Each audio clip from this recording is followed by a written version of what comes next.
All right, good morning, everyone. Today's February 6, 2024. The time is 9:30 a.m.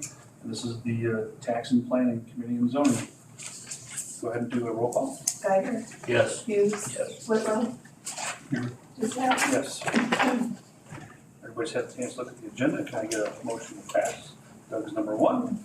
He's number 2. All in favor say aye. Aye. All opposed, same sign. Motion passes. Going to audit the claims and send them to the county board for approval. Can I get approval of the claims? We have a question. Three. You betcha, go for it. We have 2 subscriptions into the Daily Journal. Jill? I don't have any subscriptions to the Daily Journal. Under the county treasurer meeting tax committee thing, there's 2, looks like to me, 2 52-week subscriptions to the Daily Journal. I know there's multiple offices that have their own, like, they purchase their Okay. subscriptions. I know the treasurer gets one, and I think the assessor's office gets one.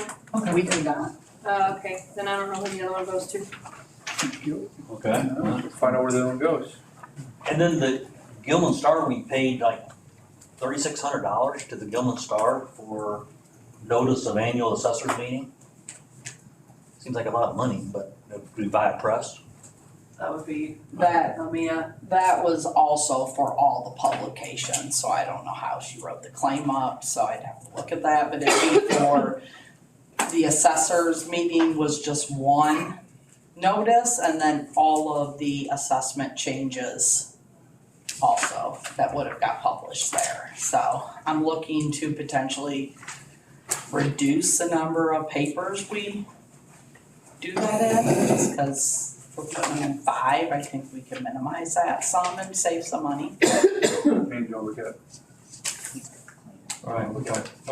No problem, I just didn't know if it was, hoping it was a fat finger on the entering of the amount. It's not, that's fine. If you look on the legals, they charge us $80 per parcel. Per line, yes, that's state statute, you'll find that amount. So somebody in Douglas Township had 767 parcels at 80 cents each. That was a little over $1,400. That takes up a lot of pages of the paper.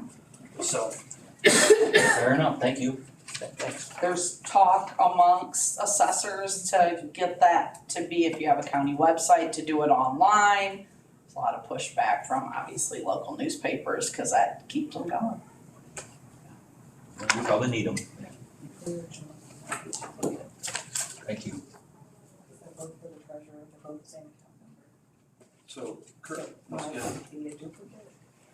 You have to ask Kurt what's the newspaper. But she said there's a duplicate or he's getting 2 papers. But I do know, with Mia's, it's 80 cents per parcel line. There's So good reason for it, that's fair. it adds up really fast. On Arga Township, 1,483 parcels, 80 cents each equals $1,186.40. So that's how that one goes. Do you want to wait for Kurt to show up the newspaper, or you just want to move? No, we can go get it. fix it. All right, we'll do that. Well, it isn't worth stopping the meeting on. All right, so go You ahead should be here anyway. and. No, keep going. All right, Doug's first.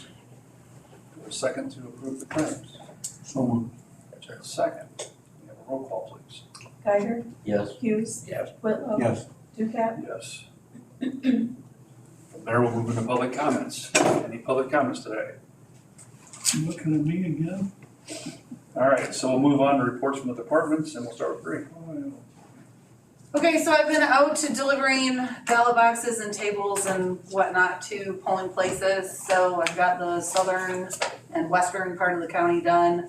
My hope is on Monday, when we're off, I'll be able to deliver to the northeast part, and then one day the following week get to the northwest part to finish those deliveries.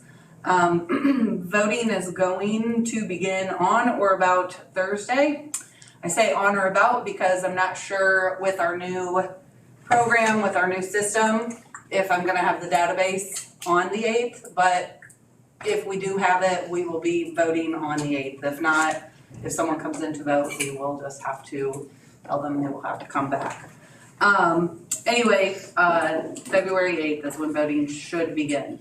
Permanent vote by mail ballots and any vote by mail ballots that have been requested will be sent out on or about the 8th, depending on if we have all of the ballots printed and ready to go. So it's either gonna be on Thursday or Friday that they go out. There are only 634 for the primary because a lot of people don't like to declare their party. So there's only 634, which for a general or consolidated, we send about 1,300. So quite a few people don't vote in a primary.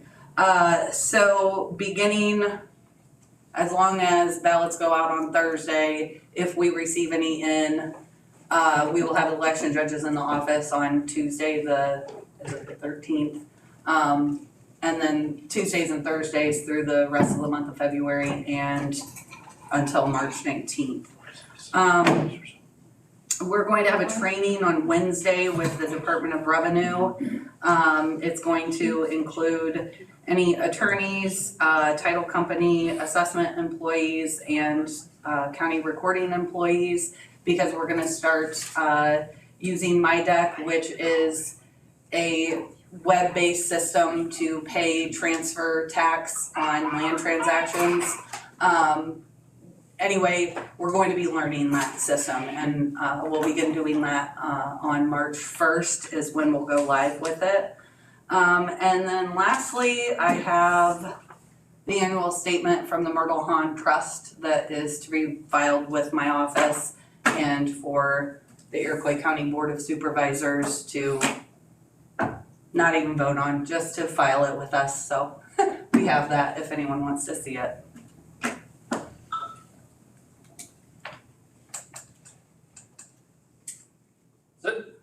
That's it. Main thing's February 8th. Do what? Main thing is for February 8th, go vote. Well, if we are ready. On or about February 8th, Paul. On or about. Yes, yes. All right. Thank you so much. Move on to the treasurer, Kurt. Kurt, before you start, there was a question from Doug on the Daily Journal. Jill just asked, I think 2 claims got turned in by accident. Okay, no problem. I just didn't know where to go to come to No, you first, right. so I apologize. Because both we thought we turned, was it on the same sheet? On one claim, it says 52-week subscription, and on the other claim, it says 2024. Okay, we turned it in and then they called and said that they didn't get the money and so she redid it again. All right, thank you. We'll get rid of one of them. The only thing in my office is going on, we're catching up on bank recs, since I'm an employee short. She's out of maternity leave and I'm not sure she's coming back. But I don't know that yet for another 2 to 3 weeks before she comes me. And then, we're getting ready to do mobile homes, send out mobile home tax bills next month. We're working on address changes and then waiting on some of the assessors to turn in their forms saying if those mobile homes still exist. So that's all that we've got going on right now. All right, any questions for Kurt? Thank you so much. All right, move on to assessments. So the mobile homes he's referring to, that information was passed out in December. Have any of them responded back? One's responded, so I guess I'll follow up, to see where they're at with that. I went out and removed a couple or gave Kurt the documentation where we're missing township assessors. I guess I'll lead with that, even though it's bullet point 2, is I have worked with Jim Devine. We have an intergovernmental agreement that we are comfortable with. We'll be presenting that to the townships without assessors. I guess I have to look, I don't have a schedule of when their meetings are. So if we can hit some in February, we will. Otherwise, it'll be March where we'll be presenting at $12.50 per parcel annually is what the cost will be if they choose to not get their own township assessor. I have a little bit of a different proposal potentially for the one that just recently vacated, that Jim Hurt of Milford, Lovejoy, Stockland, and Prairie Green. They have a young lady who wants to get her CIAO license. but it'll probably take her to the remainder of the year to actually get that, so they can't appoint her contractor until that's done. So I would I'm gonna go tonight to go talk to them. I would potentially reduce that amount for them because I have somebody that would work with me through her transition of getting that done. Andy Rhodes with DevNet is hoping April that he can come here and start the training and implementation of CAMA. So that is not a date set. It takes them to do, their IT and computer guys have to work up all of our database and do all of that, and then he has to come here and start training. We're hoping for April with that. Tentative abstracts have been sent to Illinois Department of Revenue, so I'm waiting on them as a response to see if we've applied factors that they're happy with and where we are with that. I'm hoping by next week to get something back from them. Board review should wrap up mid-March. And then the only other thing I have is February 20th, I will go to Springfield for a PTAB meeting, or it's actually a hearing for Gilman Healthcare. They filed and have filed ever since 2020 appealing their value, and I put what it currently is and what they're requesting. So I can't go there with any new evidence. All I can do is if they have any questions about whatever evidence was presented by my office back in 2020, so I can be there to answer anything at that hearing. But as you can see by the numbers, it's quite a reduction that they're requesting. So it'll be a hit on that township if that were to go through. Might they compromise and come up with their own figure, or what happens down in Springfield? Well, I mean, the problem is that they have an appraisal that says it's worth their requested amount, so. I mean, I would've, if I was here at that time, I would've probably had somebody do an appraisal to see if that's a valid amount. Or see where a second appraiser would have come in and valued it at. But again, right now, all I can do is go down there and, maybe negotiate, maybe they'll meet in the middle. I don't know, I've never been to a PTAB meeting, so I'm not quite sure what will happen. Other than if I'm not there, then whatever they decide goes, if I can't be there to answer any questions. Any other questions? How'd you come up with the $12.50 a year?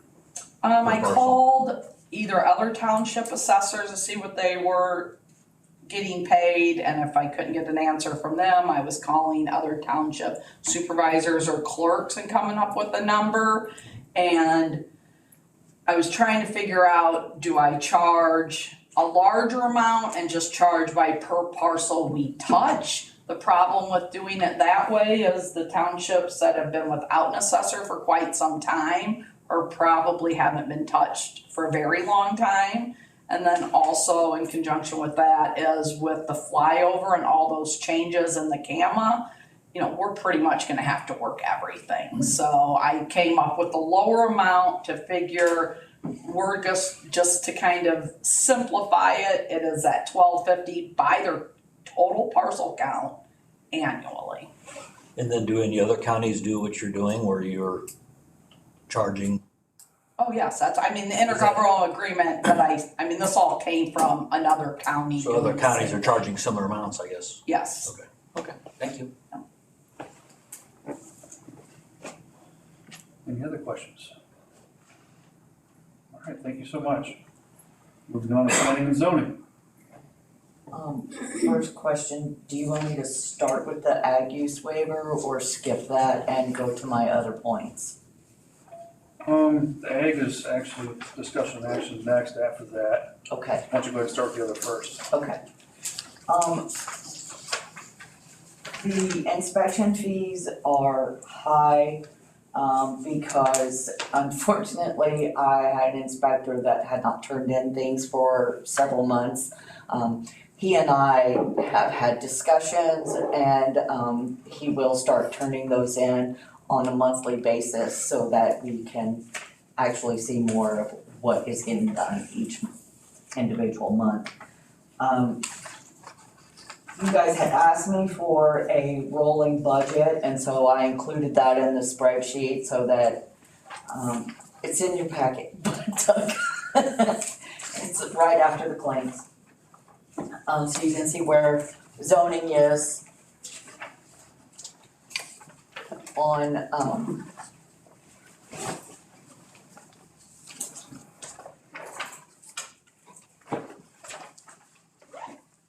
see where we are, on what's remaining. And that does, all of our monthly receipts are included in that, bottom dollar amount as well.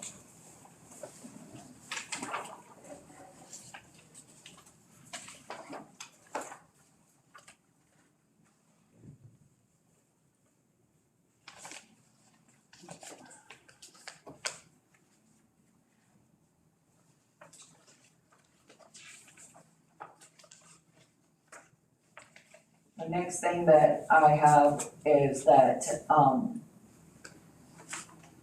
Bunting has a, House Bill 4422, where he has attempted to reinstate our, stricter wind and solar guidelines, for local to have more control.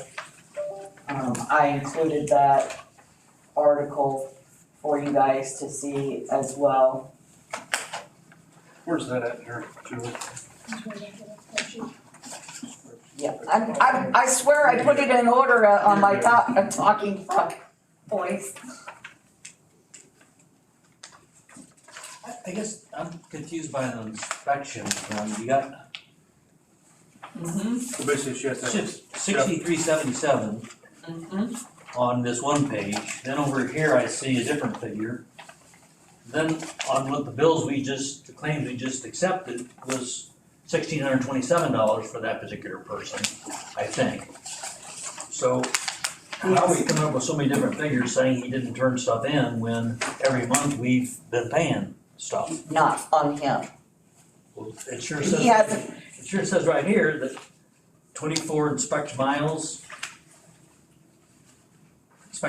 and inspections. So, I mean, are we doubling up somehow? the last several months, there has not been anything turned in on construction.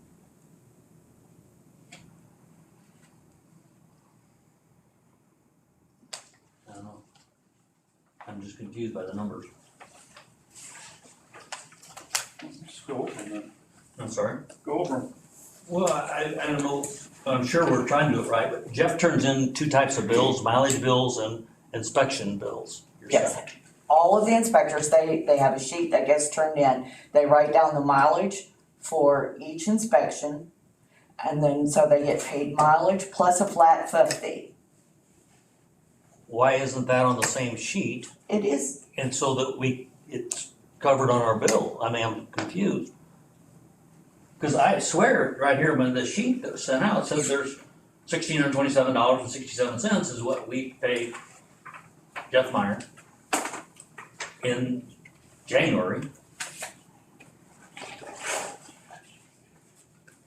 So the claim we got mileage, Mileage is paid through the monthly claims, the inspections, the $50 goes through payroll through me. So you're not going to see a claim for his inspections, if that's, Yeah, well, what we're trying to do is, I thought, getting a handle of how much are we charging for inspection fees, inspection is a $50 flat. and then how much, well, for the year.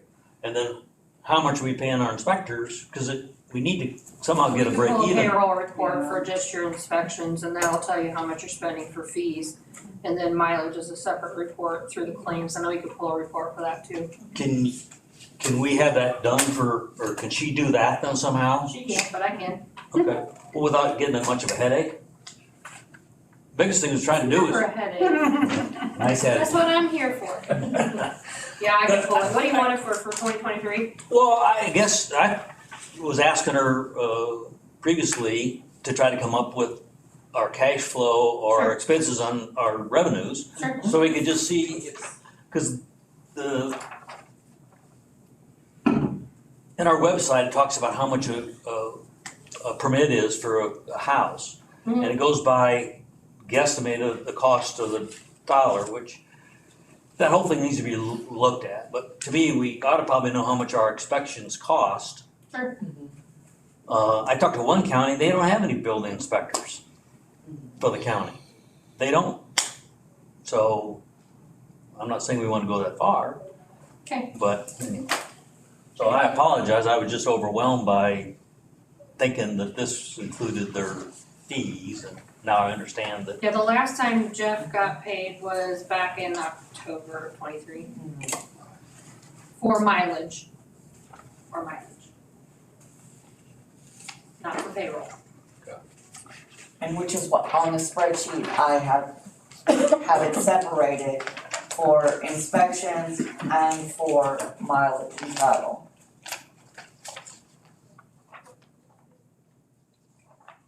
But that's not a big deal, I can get that to you.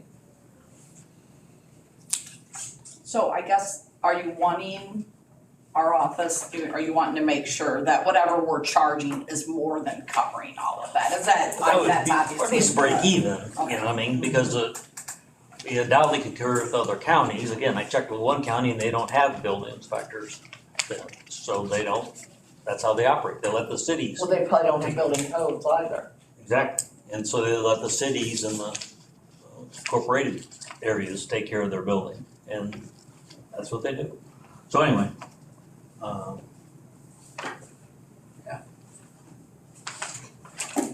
Do you want it broken down more per person? that'd be nice, I got you. I mean, I if think I we're get where doing you're it, going. yeah. Paul, I got you. Okay, I mean, like I said, I can add lines to the spreadsheet and plug that in exactly how you wanna see it, that's no problem. Yeah, I I thought this was what you were asking me. it's a good start. Now I'm catching up with, again, I see these monthly claims and I assume that's all inclusive, not, so you thought that was a grand total every time you saw it, and all of a sudden, you get a $6,000 bill, and we're going, that don't match, but I get what you're saying. yeah. And just if this was a business trying to run the business, it'd be nice if the employees would turn in their monthly, Well, there, again, like I said, he and I have had a conversation. yeah, that's great, Good. we're going forward. Thank you. From last fiscal year. Okay. Yeah, exactly, some of it, yeah. Yeah. I'm carrying the load from last year. But that's gonna affect your Yeah. budget. Big bottom line, big time. Okay, thank you, Julie. Yeah. Okay, so back to Jason Bunting, like I said, I haven't seen any updates on it, but I just wanted to make you guys aware that he had done this House bill, trying to get us some power back. But then on the other side of it, we have a Senate bill that is attempting, to remove, some authority from municipalities and, have a stricter, court standard. And, it seems like that will not be workable. And so we're kind of doing the legislative cha-cha, one step forward and two steps back. So as any of it progresses, I will, of course, make sure to make you guys aware, if anything is finalized and it has an effect on our zoning capabilities, or if we are further restricted. The concrete road grind that has been an issue from, Claus property, that has been removed, so that issue can be taken off the table. And then finally, starting tomorrow, I will be out of the office for the remainder of the week, so.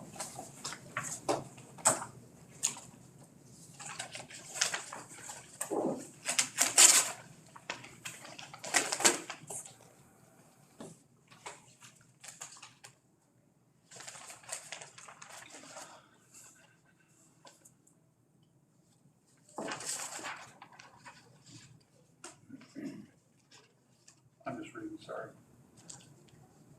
I'm reading the setbacks. Jason's doing.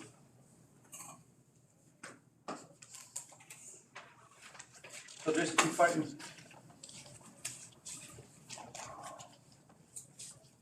All right, anybody else have more questions for Julie before we go on to the next? All right, we'll move on.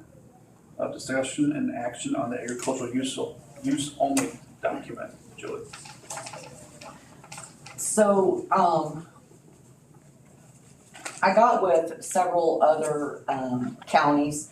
I have a zoning administration group that I belong to. And, several other counties do in fact charge to cover permits on an ag use building if there are utilities involved. And they have this ag waiver. And so I molded this based off of several others. Used theirs as a sample and sent this to Jim to ask if we could do this and if he was all right with this ag waiver document. And I attached the email returning from him in our paperwork that I provided you guys with of his approval for it. But of course, we need to vote and see you guys' opinion on it. You're gonna charge a fee then when somebody comes To in? cover the permits if there's utilities in it. Should we define maybe for people what utilities include, electrical and, Electrical, Water. plumbing, I thought that I had that in here. or not in the, it isn't in the waiver. It just says utilities. Okay, So I'm wondering if you shouldn't spell it out for some people that are okay. challenged. And then you don't know at this time what your fee will be for that, or?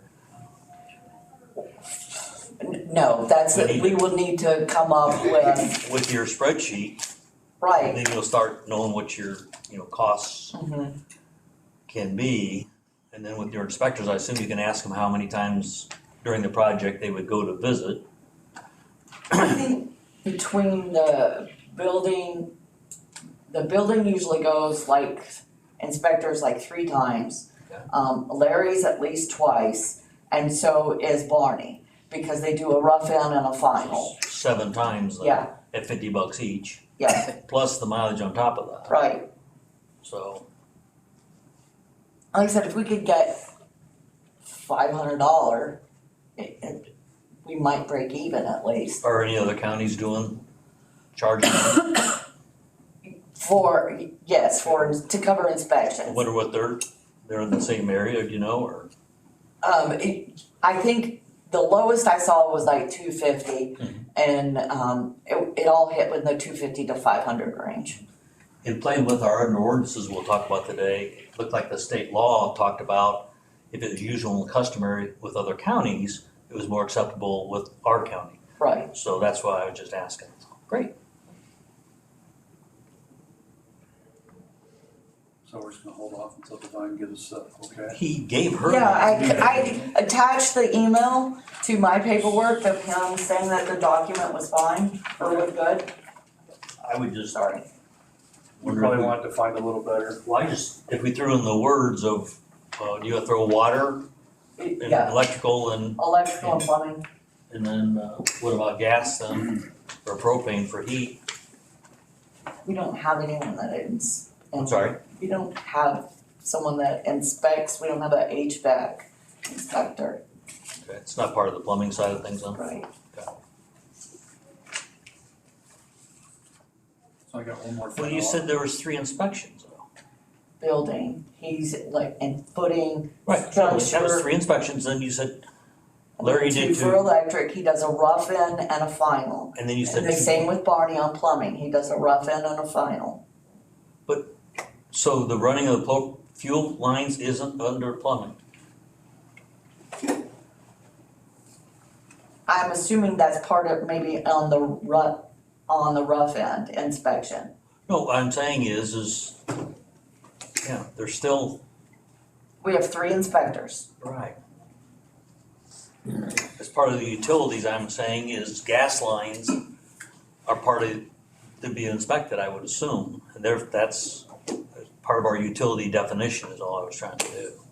I've never had to deal with gas lines before in any of my discussions with inspectors, so I have to plead ignorance here, I don't know. Yeah, they get, I know from the gas lines, they come in all the way up to the house. But no, the propane tanks out in farms would be, could be Same thing, propane from tanks. propane, they come all the way up into the house. Right. So that'd be part of the, I thought that'd be part of the plumbing inspection, but what do I know? But anyway, so the biggest thing is, do we wanna just put, water and electricity for utilities? That's how it is on the others that I looked at, was water and electricity and plumbing.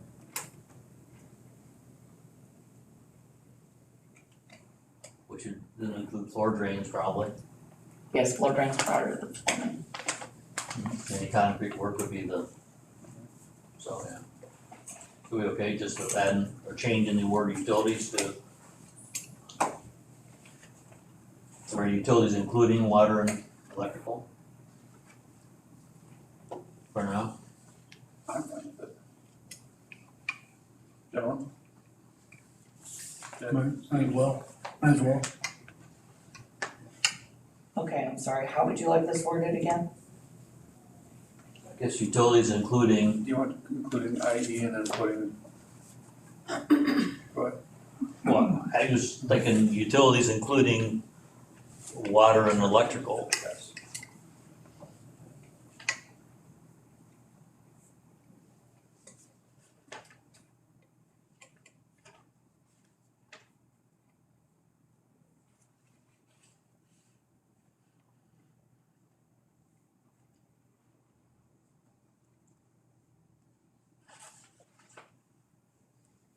Beyond that, I think that's fine. And then a fee not to exceed $500? I'd actually like to know what the bottom line's gonna be. Yeah. And then get that number. Okay, And that's not based on square footage or anything else, is that also for now then? So we based on how many times they go out there. I mean, that's, Exactly. yeah, we need to know how many It's times, gonna how be many a- times we touch it. it would be a minimum of, with Barney and Larry, it'd be a minimum of 4 times that they would, for a combination of the 2 of them. That's the minimum. How about Jeff? On the We do building? not do, currently, we do not do building inspections on ag buildings. That's what I thought we were talking about doing. Why do we wanna do that? No one else does. I thought that's what this was addressing. No. What's this addressing though? We can have it include building, but everything else that I have found throughout the state is for electrical and plumbing only.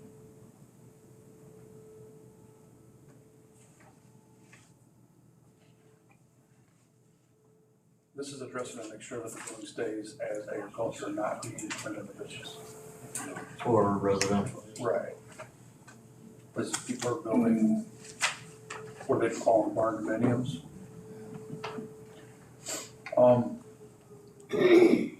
I wanna ask a question, Julie. Absolutely. So it takes 2 years legally for ground to be worked up before it can be considered farmland, is that correct? I was speaking to me about it, I'm sorry. So for them to revalue it, if it's currently commercial or residential, if they wanna change it to farmland, they have to have been farming it for 2 years and prove that for us to change it to a class 21.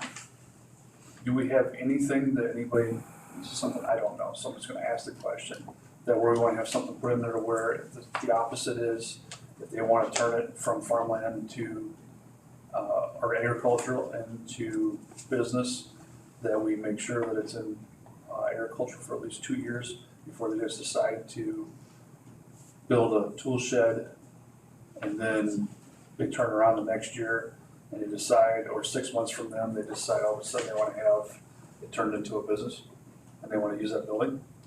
Isn't that a zoning issue? That don't they have to be zoned to have a commercial? Over ag? Didn't that just happen up at, That's what I'm asking. that just happened Yeah. up in Ashland, what took place there? Then with the central body people? Because that's a commercial building. It's still classed, which is what assessment does. We have a class, and it is classed farmland. There's not even when did that building get Well, completed? isn't there a building permit, doesn't a building permit ask what the zoning is of the property that it's gonna be It built is on? zoned ag, and they put a building on it, yes. For the intent to do business out of it. They, with the intent to have storage in it, yes. We got a hole in That's what I And want our to see guy- if we can't get the, some. oh, yeah. Well, then it's not zoned properly. So they shouldn't have occupancy then if they, I mean, could never do what just happened. I have to have everything zoned right before I could put a building on it. Right, but you're confusing assessment, our class is per Illinois I'm Department not worried of about Revenue, assessment, I'm talking so, about the right. building permit. How'd the building permit get issued for a business There was on a conditional use done, it went before ZBA, then it went before tax and zoning. Right. But the question I have though is there anything that we have out there that would protect us from somebody putting up a tool shed, saying they're gonna use it for farming, and then all of a sudden they turn around, they turn it into a business? Which is the waiver, but then, right, Right, and that's but where, then we probably, yes, do need to add something in our ordinance to make it stronger. because would you, and this is, I'm just asking questions, we're losing fees for the county because, I mean, there was a loophole maybe made? Yeah. Okay.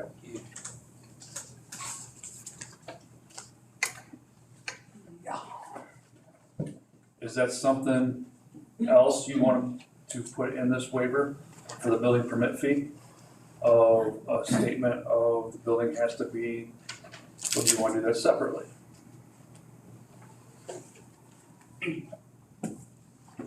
What's your thoughts, Doug? I mean, I'm confused. this is being set up that they're gonna use it for agricultural use only. Do we also put in the last sentence that if you decide to take it out of agricultural use, that it has to be an agricultural use for at least 2 years? Because that would be the opposite of what you have to have.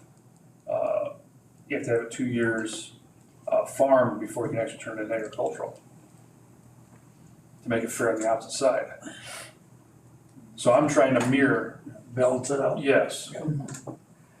I don't know if you can do that, then for sure, that's. Well, I know it's gonna go to Jim Devine and ask that question, probably. Looks like we got several holes and we need to start closing gaps on these holes. Right. So Julie brings up this is the hole that we need to address, that this document addresses. But we still now have to look at our process and yeah, get it, I'm confused by what leniences the state legislature gives And that's Ag why buildings. Jim would be involved. Because it's, the next thing we're talking about is building codes. Because if you think about it, a farmer just wants a tool shed for farm equipment. That's what a farmer wants it for, and he ain't gonna make a big deal out of it because he wants to keep what's his. It's the ones that wanna come in here and put a tool shed up, so they're gonna use it for farm equipment. Right. And then all of a sudden, 6 months to a year down the road, they turn around and say, nope, we're gonna have this business now. Which might have been the original intent. Right. To begin with. And that's why there needs to be something defined stating, X amount, it needs to be set up as.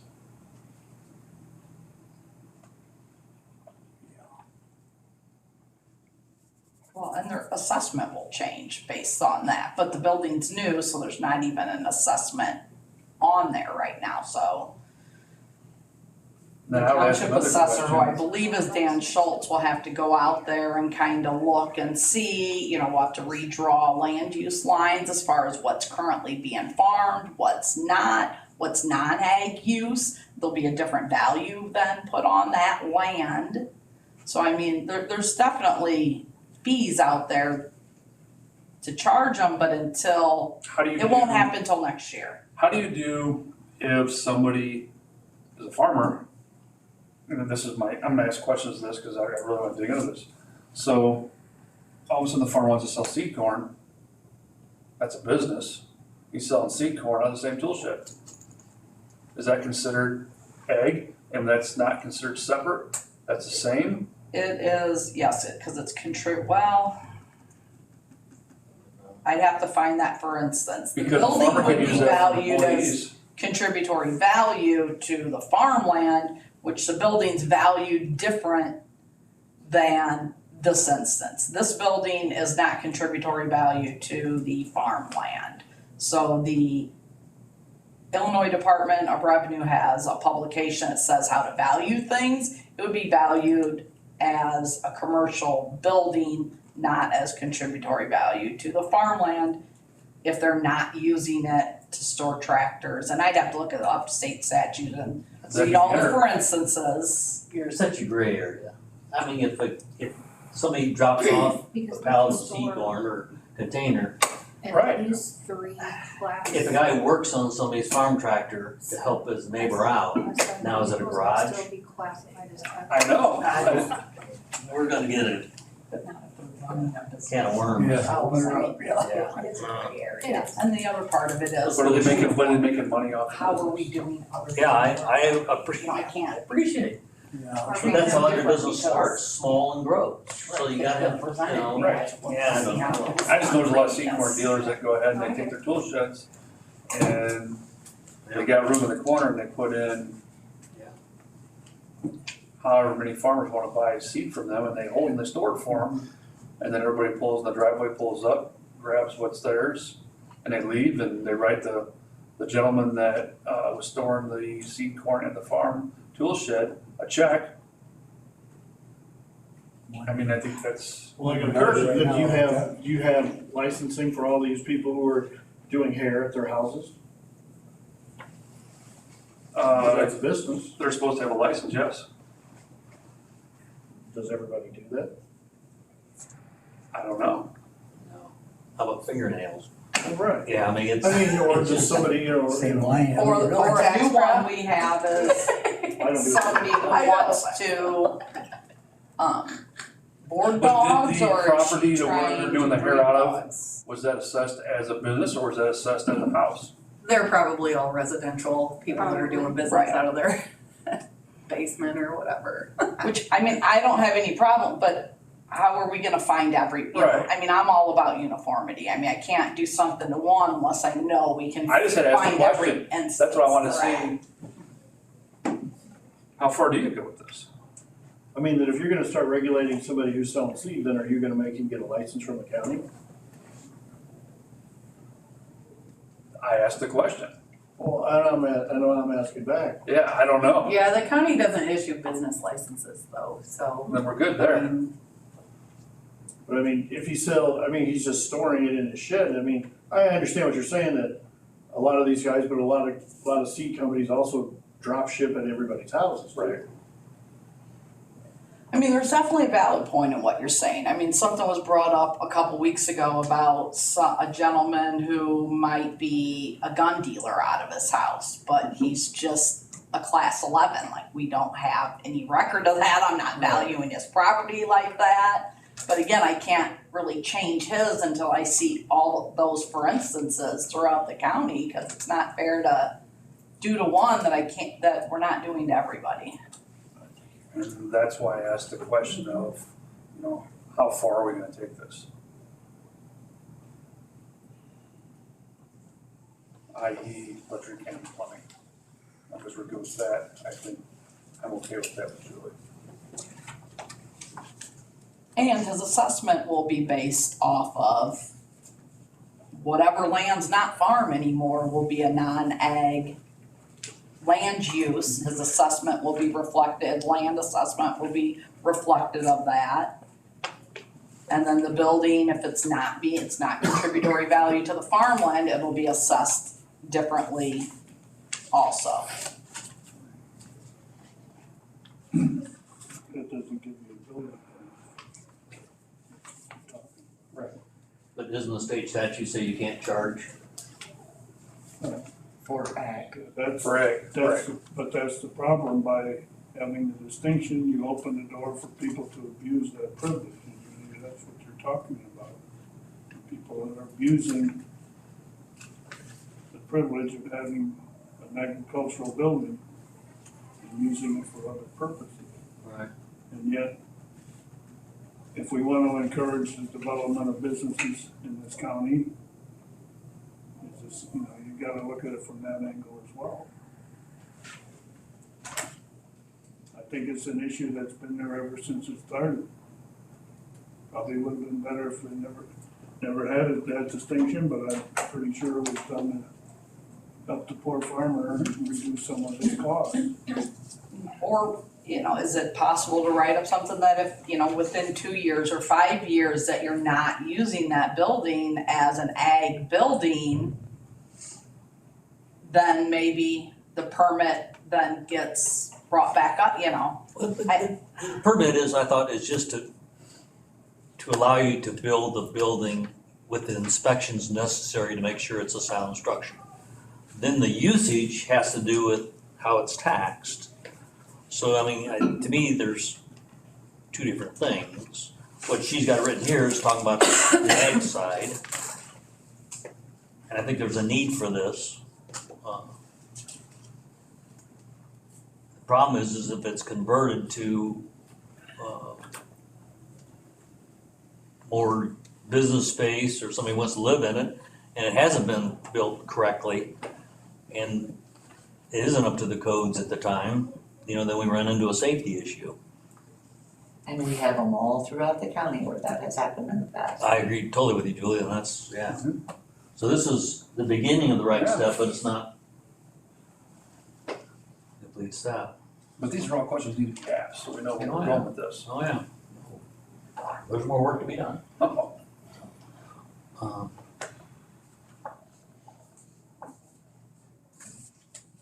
Well, for your waiver, we don't need to put an amount in today because it talks about responsible fees pertaining to the inspection that we can always decide at the later date, correct? I'd be happy if we say like we had mentioned about without utilities including electricity and water. Yep. So if we judge and this addresses then Julie's need for these people who are starting to, we collect fees for Right. inspections to make sure they're built safely, somewhat. When they put the building up, did we know it was gonna be used it wasn't for agricultural use? Yeah.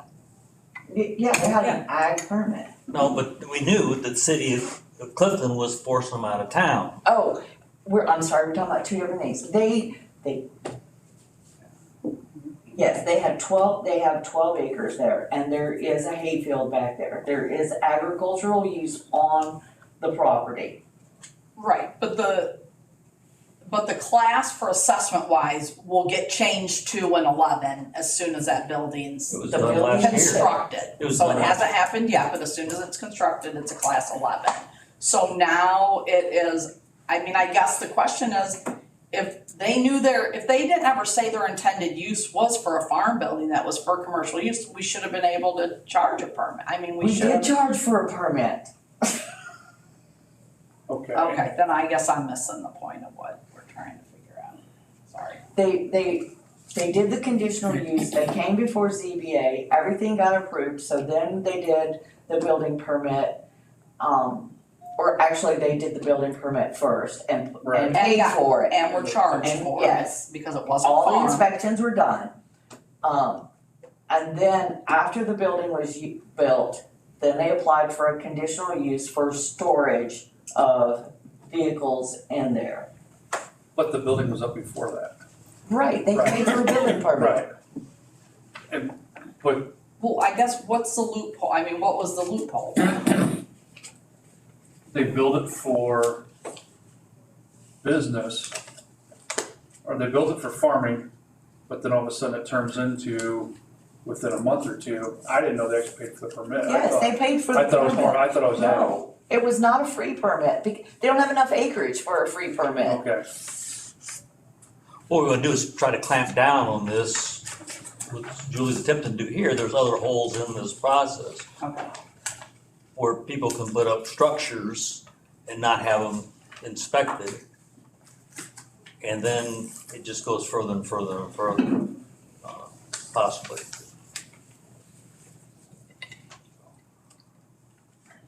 To move forward, I'm okay to do this, we'll hold off on the fee until we figure out either what our costs are or what other counties might be doing this. yeah, I think we need to find out what the cost is. Okay, we'll live with that then, Julie, okay?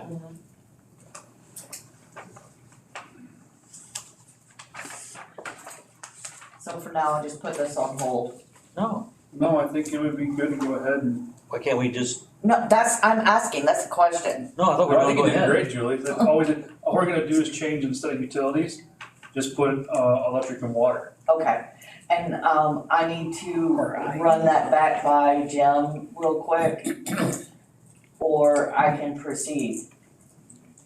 I think we can, I think we can make the Vote motion, on why can't we get Jim to? and then Jim can rubber stamp it Before Tuesday's after meeting. we're. Okay, So we wanna say about utilities, including water and electricity. okay.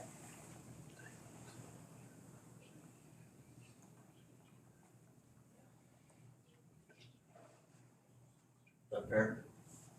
I'm good with that. And then, but we work on a fee then, maybe for next time, maybe a proposed Okay, fee then? okay, Does that make sense? If it- yes, The other thing is, I don't know when we've made adjustments in inspection fees, so make sure. no, Well, what I'm I saying, haven't changed inspection fees since I came on board. I know, but what I'm saying is we wanna make sure this fee that you're gonna institute We'll cover. will cover any future short-term changes that we might make, so you only have one chance to make a first impression. Or first fee charge, whatever.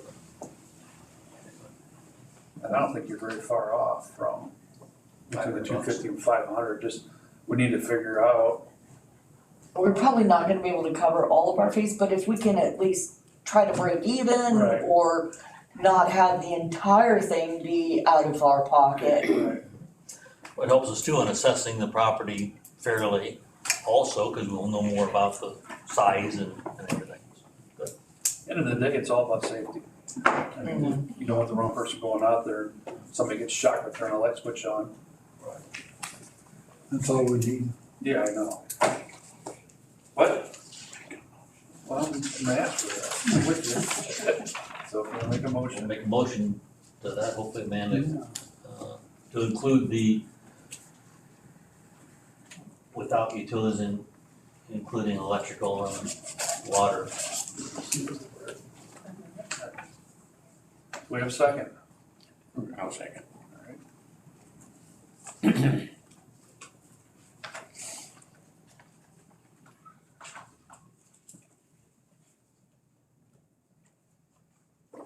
I know it's not money, but you want to call it if you want it. Okay.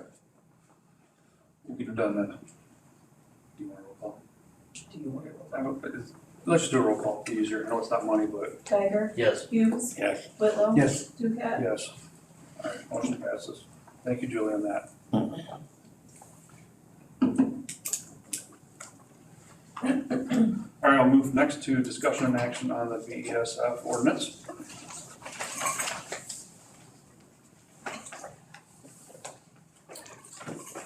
hope you have copies of that, and, we start off with the solar, framework, and we tried to, adjust it, edit it to concern the battery storage. We looked at other counties within Illinois and outside of other states to come up with ideas and thoughts. Seemed like Calhoun County, Illinois had a lot of, good thought behind theirs. So, we've now given this to Jim Devine to have him look over. We're kind of waiting on him to give some more feedback. We know he's busy, but I'm hoping it's 90% done the way it is. there's a topic of berms in there that we're trying to get answers. I don't know where we are with Julie's made headway in coming up with an engineer to help do inspections and all, but we're hoping that maybe an engineering firm would help us with our berming idea. Berms can do three things. They can hold on natural occurrences of water or rain and this and that. They can control the flow. If there was an emergency or fire where other types of products were put on these containers, that would stop that flow. And the third thing, and most importantly for me to consider, is protect those containers from outside influences like railroad cars, which is where we're thinking that the Buckley potential has the CNN Railroad going by with Amtrak's on it at those speeds.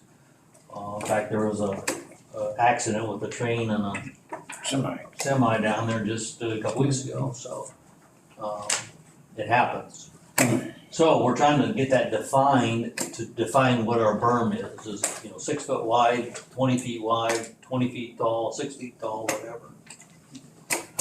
So we've been in contact with several engineering firms or people, and I've been involved with waiting on a phone call back from Canadian National Railroad to see if they have any suggestions or thoughts.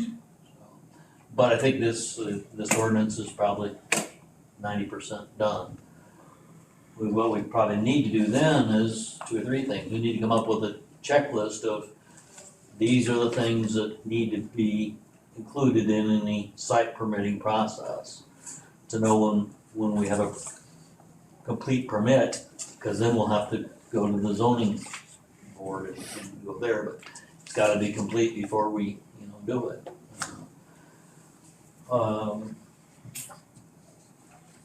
The other thing we'll need to do is take all 3 of our ordinances now and make sure they're all congruent in how they treat and handle things.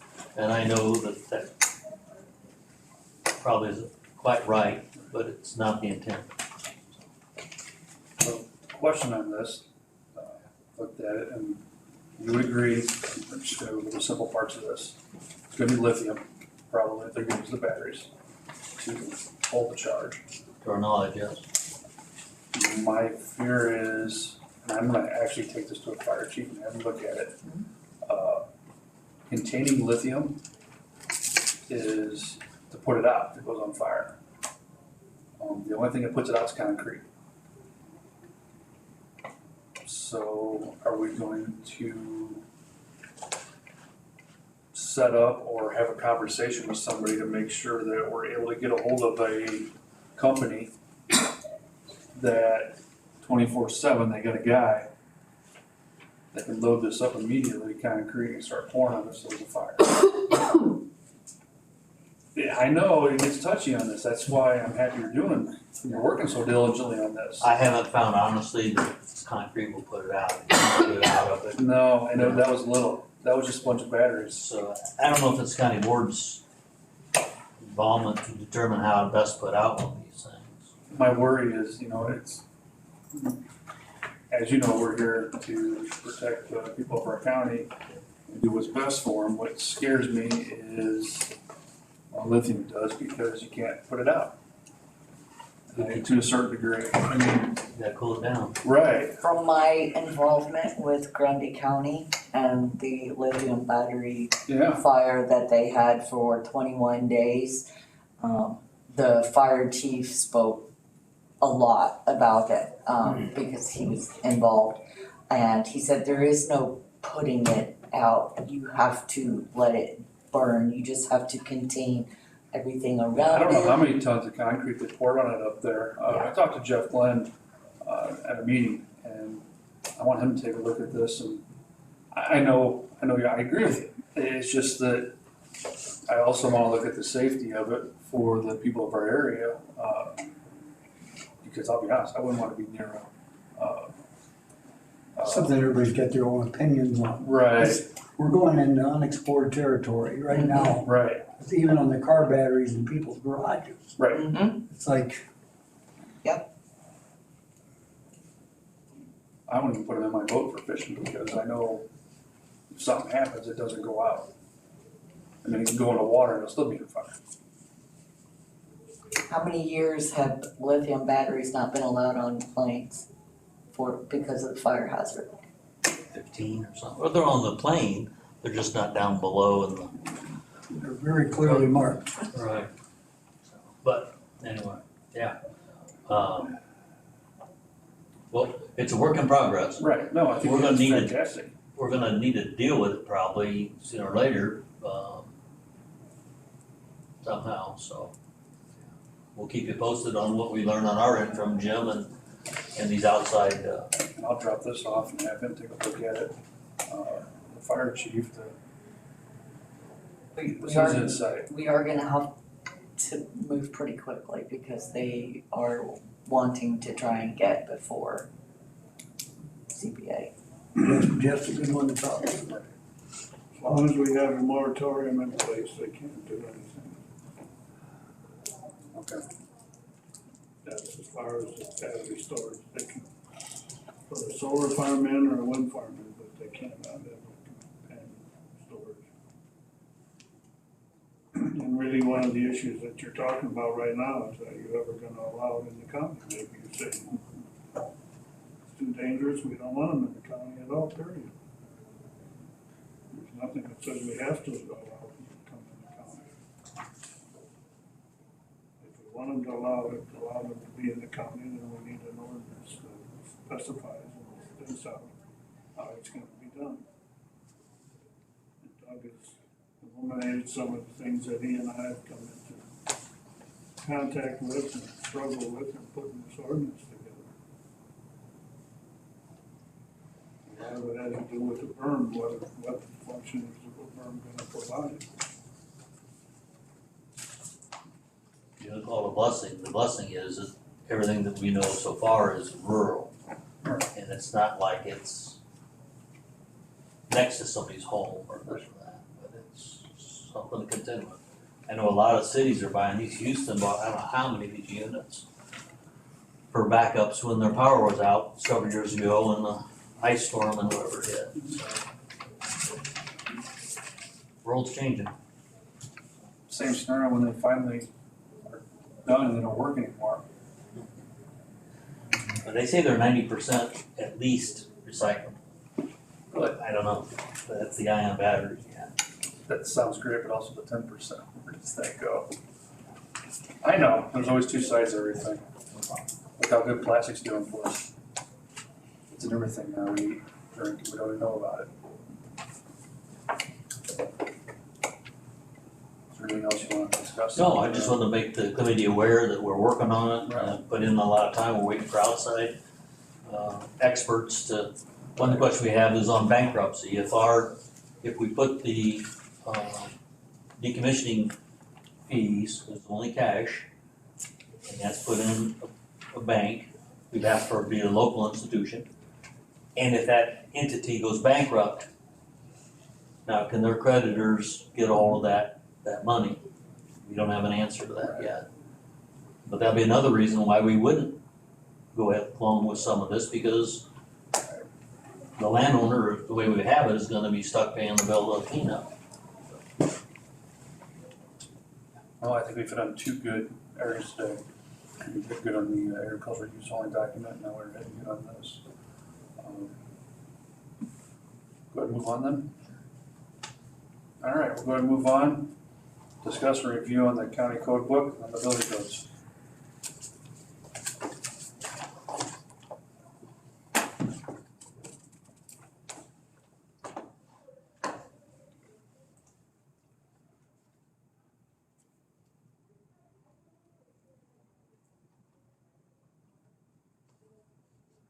Hold up my phone, I'm sorry.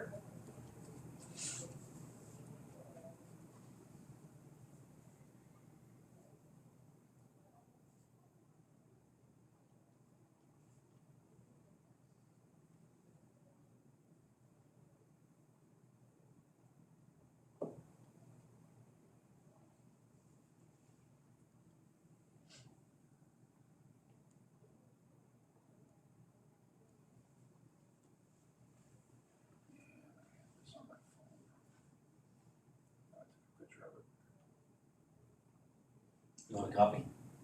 You got one, I usually, okay, I got building and building regulations, 111-4.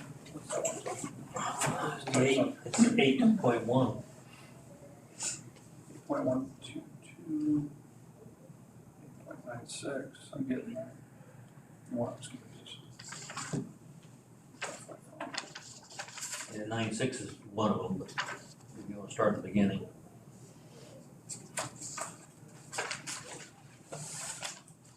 Jill's not gonna always have her reading.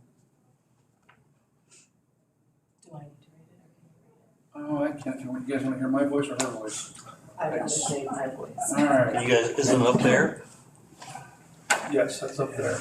Alright. That's 81-121. You wanna start again at 8-19? Yeah, we probably need to go upstream there a little bit. Right here? We can do the beginning of it. Eight No, nine six, or am I going up further? 8-19. probably, There we go.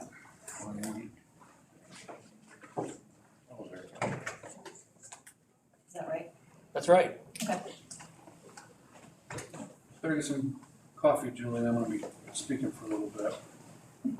All right, we start with section 8-19 International Building Code, adopted. States there is hereby adopted by reference as if set out at length here in the publication known as International Building Code 2011 edition recommended by ICC Incorporated. 3 copies of such applications are on file in the office of the county clerk and recorder. And then it gives the codes with it. You go ahead and we're gonna talk. There's a lot more to this to get to this point. There's a new law coming out next year Right, that says if a county has adopted building codes, correct. which we have, then we need to adopt one of the 3 most recent versions of that code. Within the past, what did they say, for how many years? Well, every code comes out about these codes come out every 3 years. Right. So that'd be 9 years, give or take. I didn't make the meeting because of the snowstorm. Yeah, no problem. You spoke with the gentleman, and their indications were they're okay with updating, correct? Yeah, right, Julie, they were okay with that. Yeah. So we got a couple issues, one is we need to change, by next year, we'll need to change this 2011 issue. Right. But do we wanna say that we adopt a certain edition? Or do we wanna say the most recent edition moving forward? I'm not really in favor of that. I think if you say the date, then every so often you're gonna have to go back and look at this to make sure it's up to date. And that they don't throw in anything that really throws us a curve. Right. What edition are we thinking about going with? What's your thoughts, Julie? The 2020 to 21, the Thanks for, the electric is 2020, I think. Let's talk about, we're only on the building code right now. Sorry. So, well, all I'm saying is that it's lumped together, but those are, electrical and plumbing are different time periods, for sure. But 21, that's what, yep. so for section 819 for the international building codes, excuse me, you wanna go with the 2021 edition? I don't know, is it, you sure it's the 21 on top of that? We got the 23 out now, is the most recent one. So 3 years ago, then the 20, but,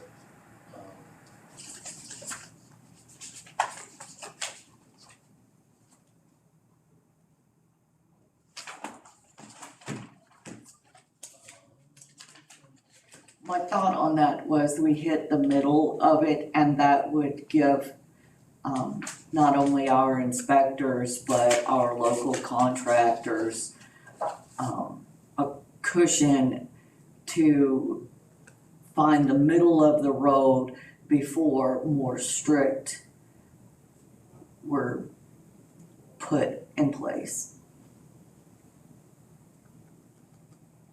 give them time to get used to changes.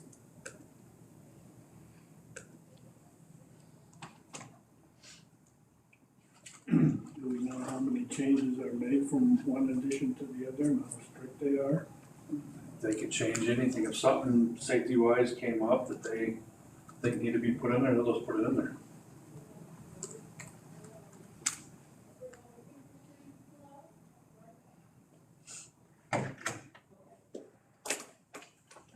At one time, there weren't P-traps. There were only S-traps. Now all of a sudden, there's P-traps. According to the internet, there's, options are 18, 21, and 24.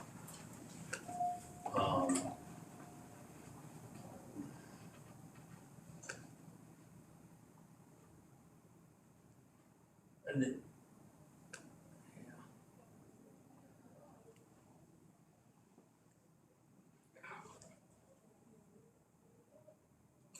a higher level version of this to be included in our thought process is how we access the information. Right now, in that statement,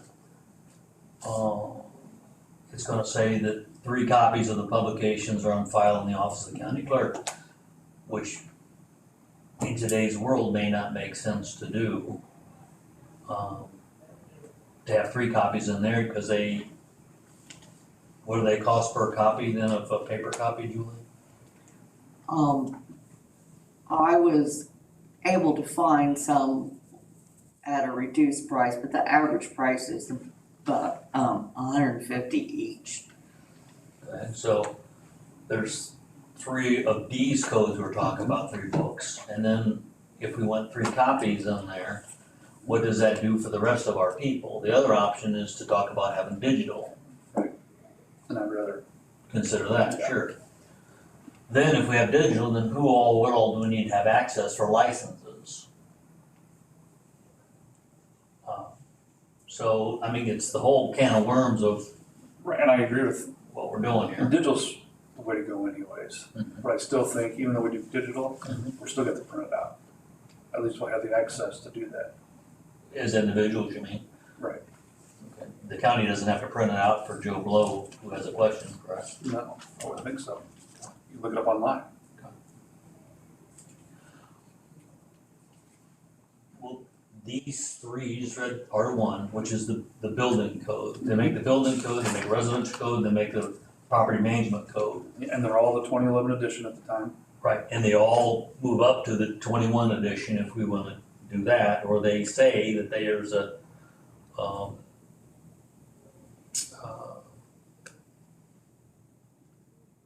wanna say there's a 24 edition.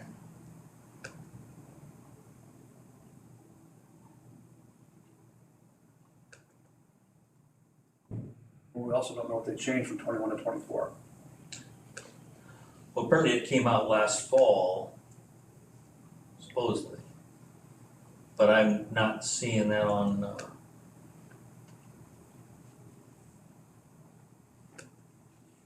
yeah.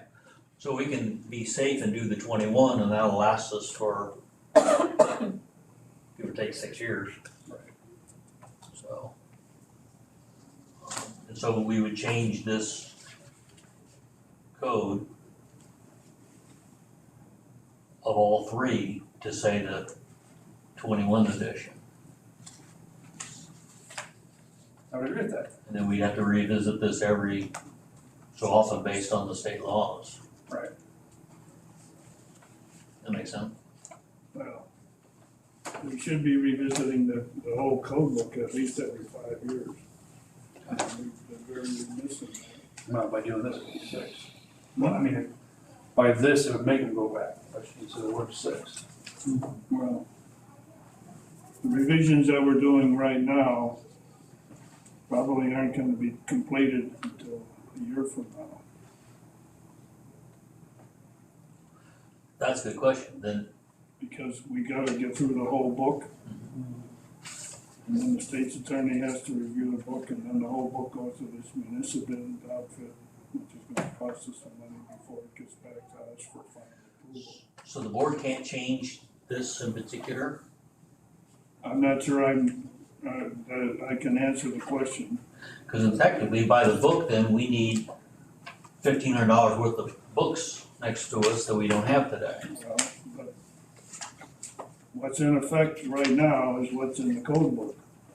Mhm. So, I would think we can change it, but it won't be published in any book until the whole book is completed. Right. And that's what I'm saying, until the whole Right. book has been revised and so forth, so.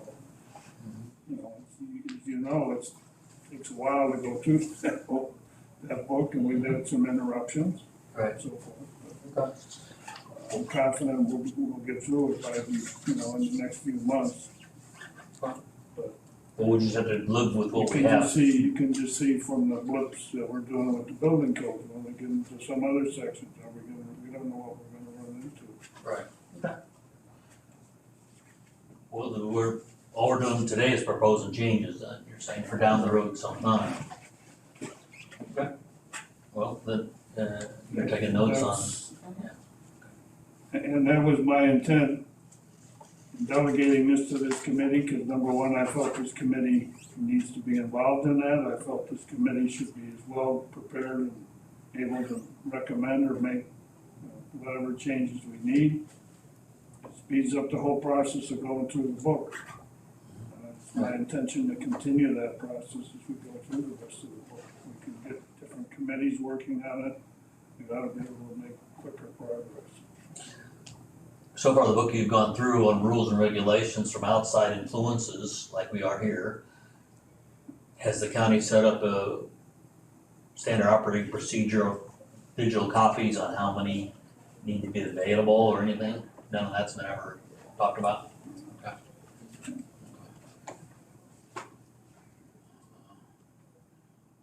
I mean, just quickly in that, and looking at something like this, I would think if it could be posted on the county's website in some fashion or other, that might be one option. Another option would be, because if it's gonna be digital, you have to have some way of allowing the public to access it. And also, then you have to decide your inspectors are the ones that have to have a copy. Right. Is that gonna be a printed copy, or a digital copy? So we could provide a link to the digital copy on their website. They have a, You're talking the wrong direction to us, sorry. Sorry. Not everybody's gonna hear you the way you're I saying. said, so we could provide, it was more of a question. So we could provide a link to the digital copies on our website. Yeah, we should be able to. I assume we can, that book is huge. Those books are huge. I know they And are. I don't know how much room we have, but every contractor or person, individual, whatever, needs to be able to see that. Right, and so if we had this link to the digital copy, that would, I'm just saying it's gonna take a lot of room on our server, or wherever this is, to house all this, but that's fine. You can rather buy printed copies. Somebody comes in here and wants to know what they have to do on a particular issue. Take the book, read it. Well, then if we change this to say we have one copy, a hard copy, and then in digital access, Yeah, like that. gotta be a standard way. We have to have, the state statute, we have to have 3, or state statute, we have to have 1. I doubt I there's don't state know. statute. There's no state statute, I would think, because not every county has adopted building code. Okay, I just asking the question. Well, we need to get the answers. You need to ask a lot of these questions. I'm good with that. If you wanna do one copy, that sounds great. One hard copy, but let's put it in the zoning office and not in with Brianne's. If that makes sense. Well, the nice thing about over in Bree's office, they want a digital copy, they sit right in front of that computer, sitting right there. I get what you're The saying. bad thing about that office is, Yeah. they can't find any of these 3 copies. So, We don't need another camera. Oh, so, okay, anyway. that would, yeah. That makes it, Me and I were just talking about all the space she has available in her office the other day. Yeah, I know. I tape recorded too. If you have a digital copy and somebody comes in with a question, why can't you sit them down at a table and let them look at the digital copy from I mean, I think we should really have a computer sitting at the front, in front of our For counter public anyways, for public for all different kinds of things to look up. So that could be one of them, if they're asking questions, that they can look things up themselves. Buy that computer for $800. Make it dedicated to just our sites. Right. GIS, we want them to see, and et If when cetera. they come in and they have questions, they can do their own work, so then maybe they can realize they can do all this from home. So we don't need a hard copy then, in your opinion, if we have a digital access to. So then if we would change that to cancel the 3 copies of such publications on file, we would say digital One digital Access. copy. or digital access available in the, Office of the county, of the. Assessment office, I mean, there's a desk right there that really nobody utilizes because, you got the front counter like you mentioned too, you could Okay. park people on, right? Or no? well, I mean, to the left of the counter is a Yeah. desk that our sales are there, but the way they do it is so antiquated, nobody utilizes it. So we have a table right there, we can put a computer up and have it be for zoning, assessment. Sorry. So your changes are from the 2011 edition to 2021. Correct. And then instead of 3 copies of the publication on file in the clerk's office, you're just going to have digital access is available in the assessment office. That's it. Yeah. I mean, we would need a computer, I think so you used to easier have, to do I think there that, used yeah. to be one on that counter years ago, but when it was at its end of life, I don't think they replaced it. Yeah. So just so you know, I believe there used to be one over Yeah, there. no, it, Probably I won't wait kinda around. suggested it before. There's a bunch of laptops up in the storage upstairs, I don't know who those are for. Just sitting Use there. one of those. Put it on. Lacey said they're maybe the health departments, cause you guys replaced Moving on them. to 820 definitions. What's this power of the county board to adopt, that's just a technical thing we need to leave in there, correct? Right. Okay. Moving on to 821 agriculture exemption. So 820 is okay. Yes. 821 agriculture exemption, exempt from the provisions of this article as provided by the state statute, are farm residencies and other buildings and structures used for agricultural purposes on farms. To be considered exempt, such residence, buildings, or structures shall be located on the farm that is such in fact and not in name only, and be accessory to the cultivation of the crop acreage or other agricultural operations of such extent and character as generally prevails on farms. Any tract 75 acres or more shall prima facie be considered a farm. That would actually cover what we just talked about previously, so we would be fine. The problem is those saying to consider being exempt such residents. So they're saying residences don't need to have building inspections, or don't have to be built by code. Is where I'm confused by this, where this came from, and because it's saying exempt from provisions of this article, and to be considered exempt, such residence, building, and structure shall be located on a farm. Well, that means you don't have to have building codes for, That's not what happened when I built my house. I don't know. Well, you should have read the law. Section 21. Yeah. My house, I'm on a farm, mine is a farm. Right. I brought my drawings over here, paid my permit fees, and I had all the inspections We appreciate your money, necessary John, and thank you. required. In fact, they even forced me to do one thing that I'm still not happy with today. Well, we gotta figure out this ag exemption. Where's Judge? Yeah, you moved again. You found where the state statute says that what can we do for agricultural buildings? We can't charge. But that's over Building 75 permit. acres. Yes, you have to have 75 acres to have an ag exempt. But it says here, any tract 75 or more shall be prima facie, but it doesn't say that you can't do it for less than 75 here, the way I read this. Mhm. So, back to, Ag permits are for 75 acres or more.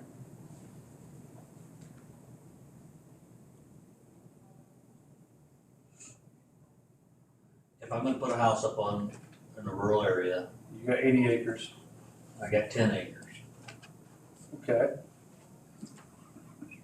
Well, because it says here, any tract 75 or more is prima facie, that means it's of course agriculture. But if it's less than that, then it's up for debate. Right. So if I put a house on there and I think agriculture exemption, You're not gonna get it, because why? cause it's not 75 acres or more. Well, here on this, it doesn't say you have to have 75. Not arguing with you, but where does it say you have to have 75? I don't have that in front of me. Well, this is what the code says, so I mean, this has to be where it is. Yeah, but, But- Bob explained to me that ag permits are 75 acres or more. So if that's not right, then you need to, somebody needs to Bob. show me where it is. Well, anyway, the way I read this exemption is if you build on 75 acres or more, then you don't need to have the building permit process done. And inspections don't need to take place. For an ag building. Well, it says residence in that word. I know it does, that needs to be removed. Well, that's where did this document come from as far as the county board derived this entirely? Where did the code book come from? Well, parts of the code book. Yeah. Can we Code book- change? The code book that we have in place right now was approved in 2014. It was done primarily as a work between the state's attorney and municipal.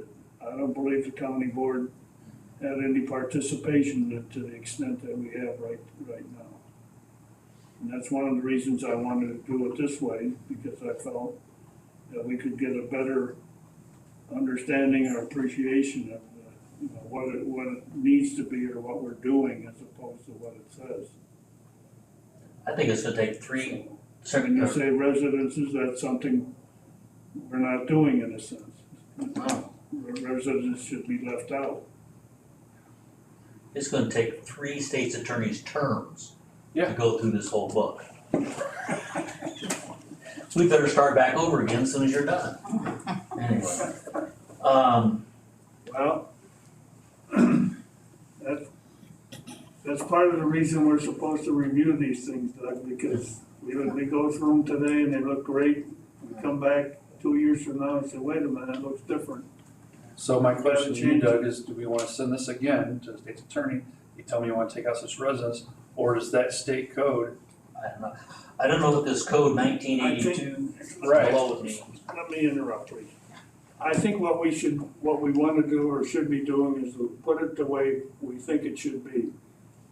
Then we'll give everything to the state's attorney. If he disagrees, that's when we get into that.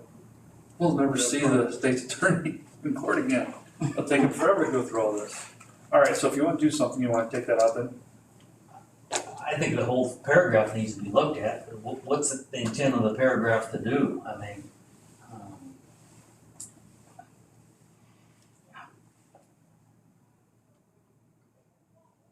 you talked about how people change Right. and go from a farm building to a business. Right.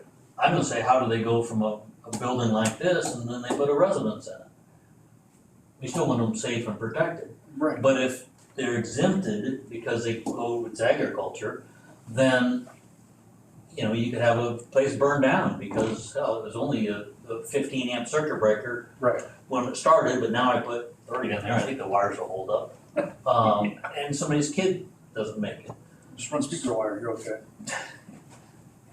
So I'm really at a loss there. I don't know if we wanna hold this out to do some more digging, if that's possible for our next meeting on that paragraph 821. And try to research what the code at the bottom is cited, the 1982 and 6-20. I don't know, I think we just, like you said, go through it, and if you wanna change it, and we're all in agreement, let's change it. and then let Jim Devine look at it afterwards, or whoever is the next state's attorney. For example, in this particular instance of what you're talking about, my experiences, I think, is the direction you wanna go, and that is, I got a barn, I didn't have to have a building permit for the barn. I have a house, I had to have a building permit for the house. I have 88, it's on an 80-acre parcel. So that's the way, that's the procedure I followed, that's the procedure I was told when I came to the county as a naive citizen that I had to do in order to do those things. That was almost 20 years ago. But I don't know there's any reason why any of that's changed in that time. It would seem to me if the paragraph you're reading says it includes residences, just put down excludes residences. Maybe that's one way to specifically exclude residences from being exempt. Agreed. So the sentence now says, to be considered exempt, such resident, building, or structure shall be located, blah, blah, blah. So we need to change that, take out the word residence, but that doesn't eliminate it, it just takes the word out. So if we go with John's proposal,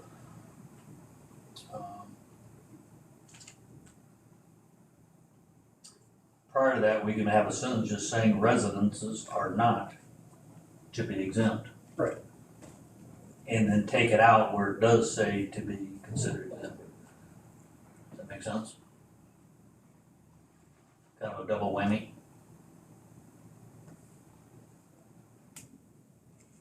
So if we say, Why don't you just strike out the, where it says such residence? well, that's what I was thinking, but John thought if we put in the word, Now, if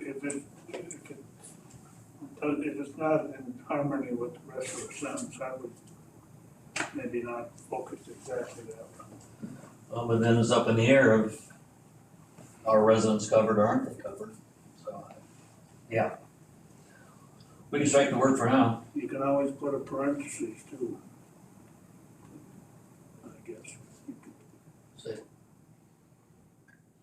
Parentheses all the way at the end of the sentence, residencies aren't exempt. Is that okay? fine with me.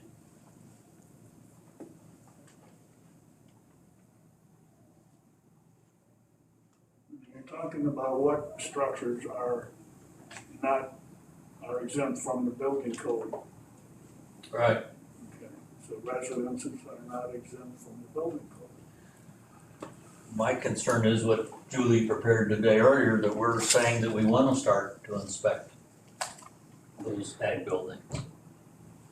So this whole paragraph is suspect because it's saying you don't have to inspect what Julie just, Well, maybe what needs to be done is to get a clearer understanding of why and what buildings are exempt according to state law or any other regulations that we're governed by.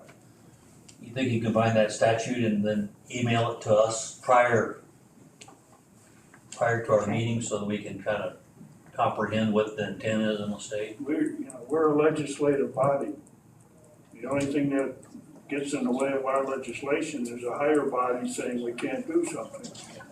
And that's where that Dillon's law that some of our people talk about, you can only do what the law says you can do. But look at this, it says, that first sentence, exempt from the provisions of this article as provided by the state statute.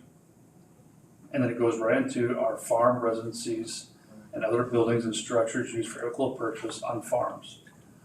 I don't think we can touch this. I think Reading this. we need to look at this whole paragraph on what we can do, I agree, and we need to look at the state statute. But I can't believe, or we need to ask somebody, what's your intent of having an If uninspected? that residence didn't require a building permit, I'm gonna file to get my money back. You should. Talk to the So- chairman in your head. Let's hold out section 8-21 till the next meeting so we can actually have the state statute. Also, Julie, can you look at that bottom line that says code Sorry. 1982, et cetera, to find out what that has to do with? Because looks like that's a citing. And that could be a state statute, I don't know what those numbers are. Well, you need to find out who, I mean, we can talk to our representative liaison, she's nice to help. Yeah, somebody's gotta know what that is. Google search. I think before we make any changes in 8-21, like I said, we'll just Right. get the state statute. All right, we'll move on from 8-21 down to Article 3, Electrical Code. We'll do Section 850. As you read the first sentence, certain document being marked designated as National Electric Code, we're gonna change the 2011 edition to the 2021 edition. It's hereby adopted by the National Electric Code of the county and the state law references. And they give those. Doug, you see that? Yeah.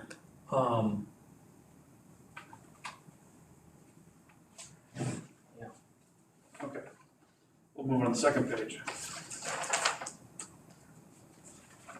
Section still in 850. And regulating and governing the conditions of electrical installations of all property, buildings, and structures, by providing the standards for the conditions essential to ensure the structures are safe and fit for occupation and use, providing for the issuance of permits and collection of fees therefore. The regulations, provisions, penalties, conditions, and terms of the National Electric Code are on the file in the office of the county clerk. That needs to be changed over. Right. Instead of on file at the office of the county clerk and recorder, needs to be taken out and changed over to conditions and terms of said National Electric Code are in the office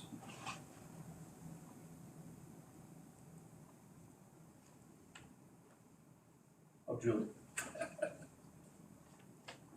Of, The county assessor. do So we used the last. you wanna use counties, okay, Well, we keep, need- keep the same, We Yeah. did assessment office for the last one. in the assessment office then. I think you should say zoning office. Okay, I'm good with that too. We need to change the other. So then we'll need to change the other one too. I think that's more accurate. Let's say it's also gonna be available online on the website. It says after that, are hereby referred to, adopted, and made part of hereby this article. Now where it says 3 copies of such code, we can take that out. And Doug, go ahead. You wanna finish it? Well, I would just delete the whole sentence, that one. And I'm good with that. And you wanna go ahead and put in there that it'll be on file. We did digital access is available in zoning office, that's what we did. And that sounds great for this one too. Right. The other thing is, that do we wanna go and say that both of them will be available, or all of them are gonna be available online? Do we wanna say that? We're exposing ourselves to a risk Yeah, if something happens, so it's all. I would say just leave it the way that it is, and Okay. when somebody comes in there, they can obviously hit the forward button and. Julie could give them, hey, if you use this site, you can. Right. Yeah, okay, that's fine. You can bring your OneDrive in, plug it in. All right, and then we go down to state law reference, power of county board. Can I ask a question? Yes, When you say it's available online, is it not already available online? Technically not. no, No? You gotta be, to see the whole thing, in my opinion, you have to have an agreement with the Yep. ICC. It's not free. It's not free. I believe It's so, a no? government regulation that you have to, you can't, it's not free to be able to view it. Well, this ICC safe organization that is in charge of these codes. And when Julie and I talked to him on the phone, there wasn't I don't know, or did you find anything that was all free, Julie? I think there is a free version, but it might not be as detailed. Same thing, only different. And you can build your house that way, right? Yeah. We'll have to look into that, why don't I we? mean, that just doesn't sound right to me. welcome to state law. No, where we're gonna tell you something to do, but we're not gonna do This is a nationwide thing, this isn't state of Illinois. These are national codes. Well, it's working that way. State law, yeah, we even if it's nationwide, the state of Illinois will take it and make you pay for it. That's the truth about that. All right, moving down to state law, reference power of the county board to adopt technical codes by reference. I think it's 55 LCS 5-5-601-5-5 6006. Anyway, That's definitely a state, that's a state Yeah. statute there. But you can see how that nomenclature is Yes. compared to what we saw in the last, yes, It's different. agree. so I don't know where we came up with ours. Section The 8 thing that we ought to do with those references to state statutes is to make sure there hasn't been any new state statutes adopted since 2014 that might pertain to this.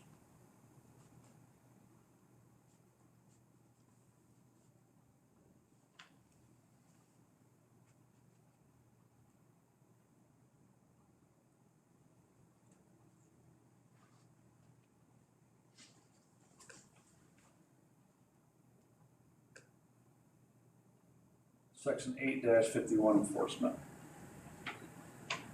That would be another automatic. I don't think we can change that either. Agree, Doug? The building official shall enforce provisions of the publication by reference herein. So that's obviously another. Yeah, well, that's, I don't think there's much in changing in that. No. And then it cites similar codes to earlier, so once we find out where that code is, Julie, then we'll be a lot smarter. State law reference, power of the county board to adopt technical codes by reference. It's another one, 55 by LCS, so that's obviously the Illinois state statute. Section 8-52-857 is all reserved. Moving on to plumbing codes. Section 8-76, state plumbing code adopted by reference, a certain document, and then it says after that, 3 copies of which are on file with the county clerk and the recorder. Well, the plumbing, let's go back to the plumbing. Julie left, but the plumbing doesn't go by years, in my opinion. That's a state of Illinois issue. Okay, And according to the plumbing inspector who's sitting where Amanda was, and you have his wisdom now, Uh-oh. I think he said that's updated just consistently on the state level, and that's accessed by the internet, okay, and that's where he gets his information from, I'm pretty sure. okay. So, but maybe she'll be back here, hopefully, and she can double check me on what I thought he said was taking place.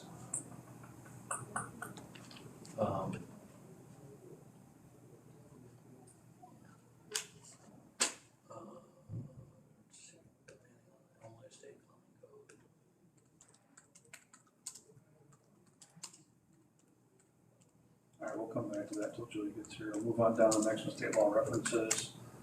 Power of the county board to adopt technical codes by reference is another 55 ILCS. That is a state statute. The next one below that, state law references, power of the county board to adopt technical codes.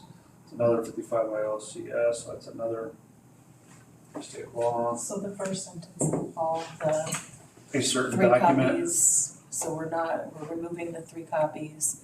Are we doing the same wording up here, that digital access is available? Yeah, I was gonna hold up, but that'd be fine. Okay. Same thing, a certain document can be accessed in the zoning. However we wrote it before. Digital access is Yep. available in the zoning office.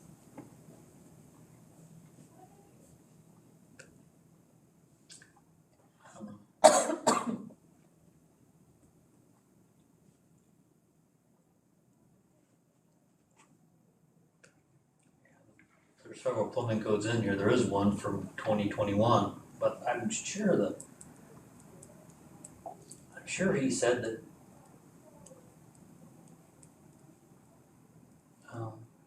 he just gets everything off, online then. and it's all up to date.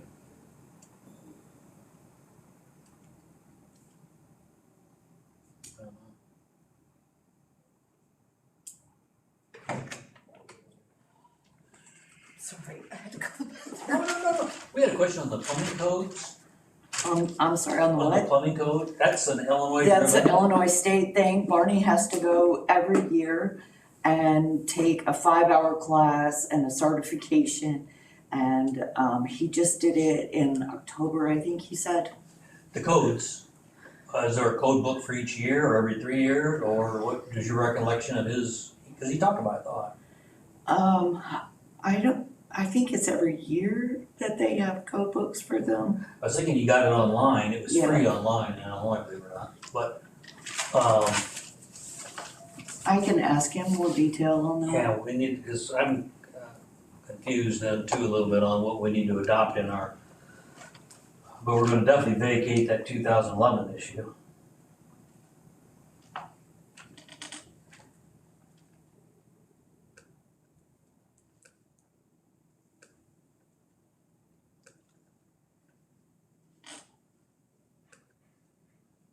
So if it's each year, can we just change that to current year's edition Yeah. instead of designating a year?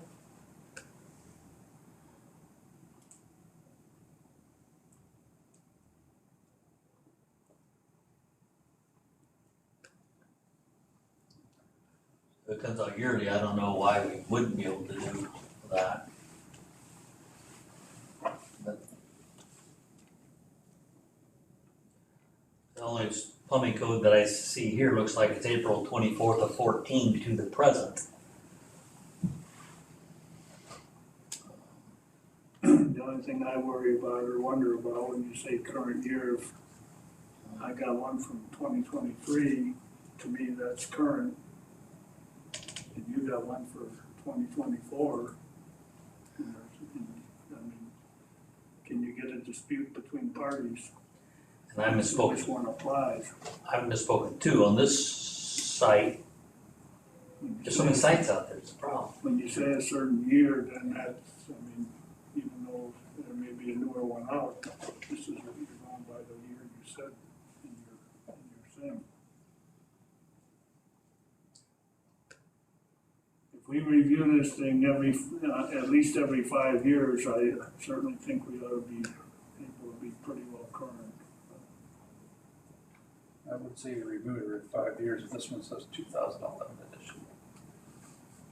I know, we're way behind.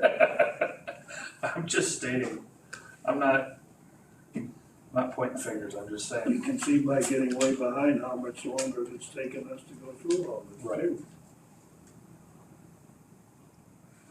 If we did it on a regular basis, it would be a lot easier to get through it, and make a few minor changes and away you go.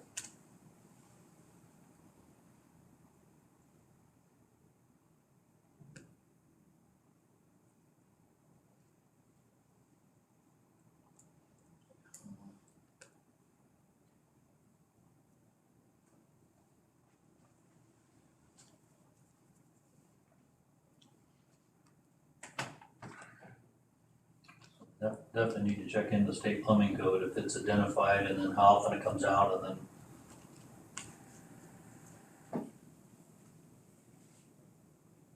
I just, I know there's obviously changes that are made from time to time, but if they change the code every year, what in the world kind of changes can they be making? Expensive ones. Make a phone call to plumber. I'm texting Barney. Sorry. Okay, sorry. No, you're Okay. fine. You're fine. Just gonna call Lady Plumbing.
Lyle. I'm in the tax committee zoning right now, and we're going through the building codes.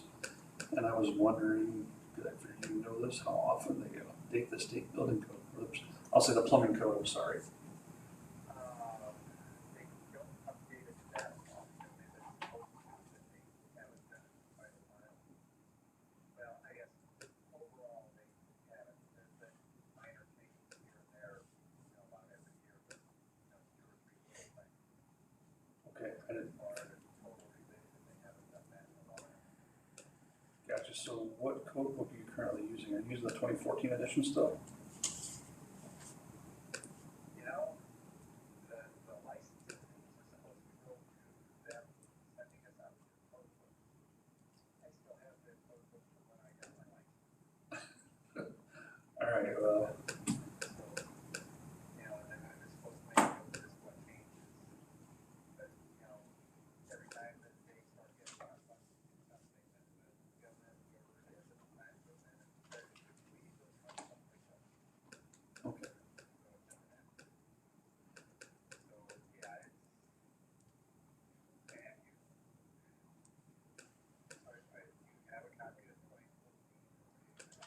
I do, but I'm just wondering here, actually, matter of fact, mine might be, I better not say that, I'm not for sure which mine is at home. But my question is, as we're in the meeting right now, I just didn't know what state plumbing code book we should be going by. Because we're looking back right now on the 2011 edition. That's what was in here before, and it needs to be updated.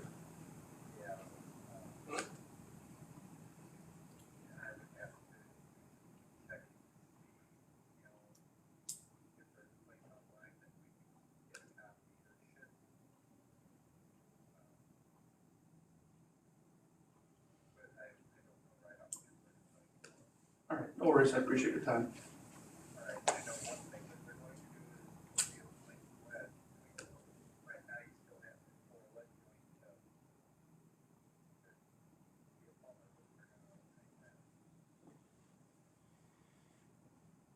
They already eliminated that. Okay.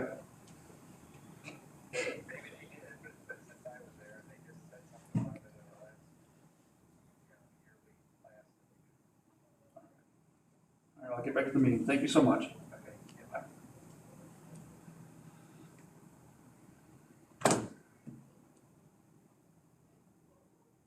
They were supposed to update it, they were supposed to update it, and they were supposed to update it, they never updated it. And then when they had money to update it, they decided to put that money somewhere else. I can't believe that. So, But probably that's the illegal alien cemetery. that's what Lyle was letting me know. Like that? It sounds like they do make updates to it every year, they just don't send out. No, They just don't do a publication. That's probably where Bernie's coming from. He just goes online to see what the latest yeah, rule. Like I said, I know he said he has a class every single year, and to get those tweaks that right. they've put in place. We adopt the state plumbing code as per Bernie. And, Okay. well, except his name is Barney. Barney. We don't wanna have a wrong. And that's not even his name, that's his nickname, actually, truthfully. Okay. He's an alias. It goes on Wacker Drive. Called Ritterfield.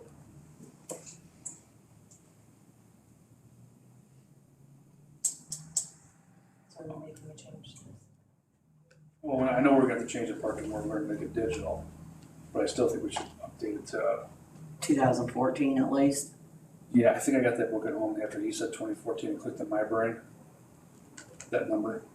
We need to get his opinion, yeah, and then probably verify that with somehow.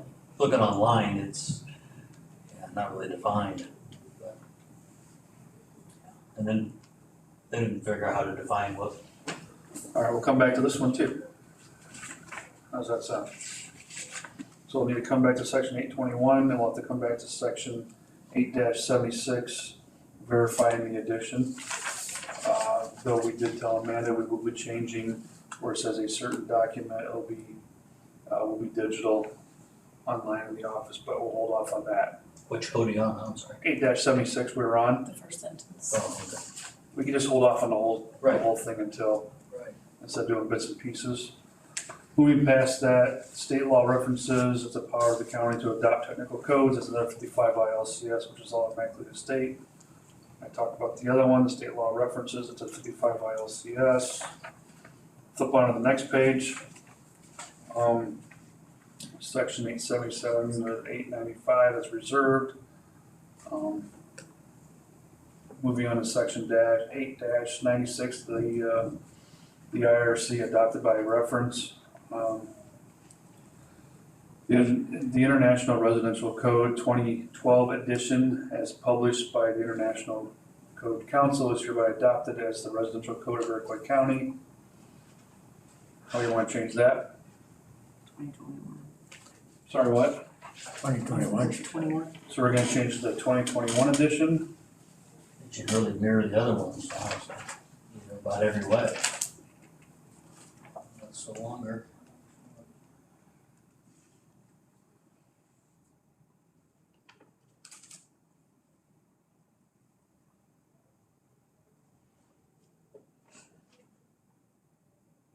So we can leave that first paragraph, and as I'm reading it, each and all regulation, provision, penalties, conditions, and terms of residential where it gets down here to each and all of the regulation, provisions, penalties, conditions, and terms of said residential code on file, and we'll say in the office, Zoning of it. in the zoning office, thank you. We can take out of the county clerk and recorder.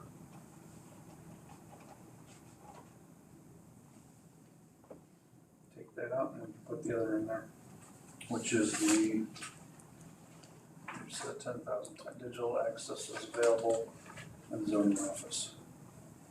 And well, that last sentence, And then we can get rid of, that'd be the same thing, right? yes, 3 copies of such codes. Take that out.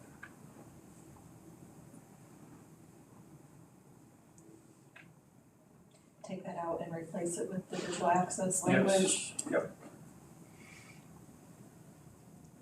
Unless somebody else has something else I want to say. Doug or Steve? Okay. Skip down to Article 6, Property Maintenance Code, Section -8-121, the International Property Maintenance Code adopted by reference. The IPMC 2011 edition, you can take that out. 2021.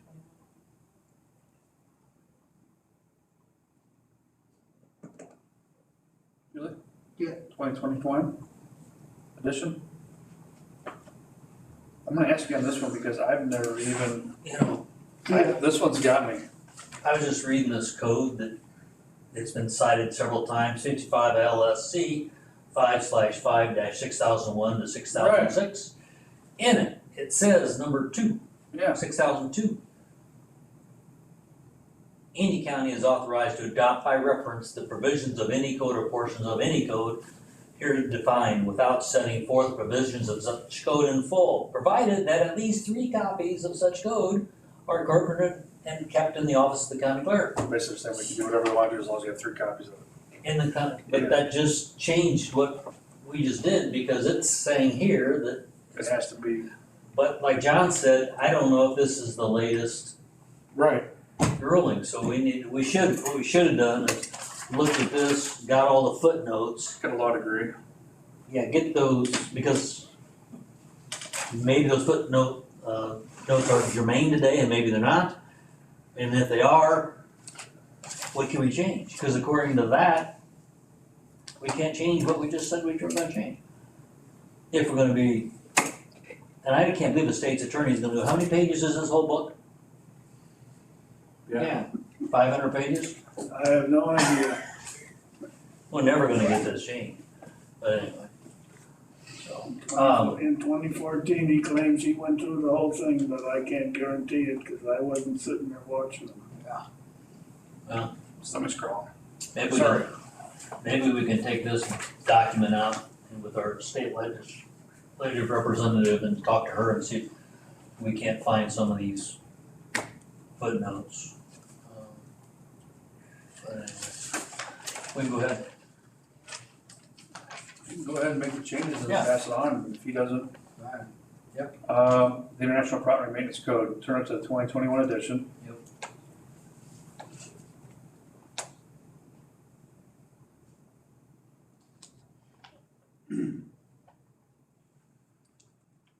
And then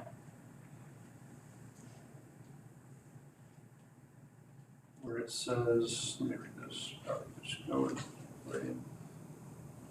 Fit, those structures, assurances. So this one doesn't even. This one doesn't even state it has to be on file. Well, the next page says copy, 3 copies of such. You got that, I don't. You need a back copy? Mine stops. Yeah. That's okay, no, you're good, I appreciate giving me this. I can. She'll have it on the board then. Yeah, it's on the board. If you go to B, then is where, I don't know why this part is broken out, but You're it's fine. I separated. appreciate you giving me 121. Maybe Brandon knows some of this too. So paragraph B needs to be changed.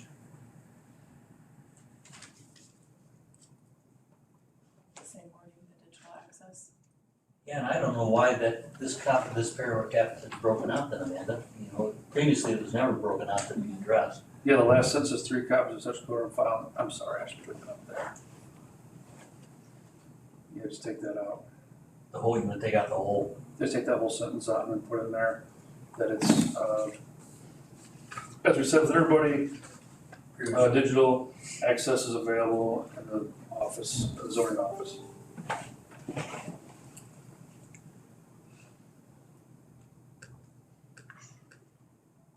The next line is fines and ILCS. The next line after that for enforcement is the code of the 1982. State law references, that one also is a 55 ILCS. And then we're done with that one. And then I have the next one, which goes to the plumbing code, section 8-76.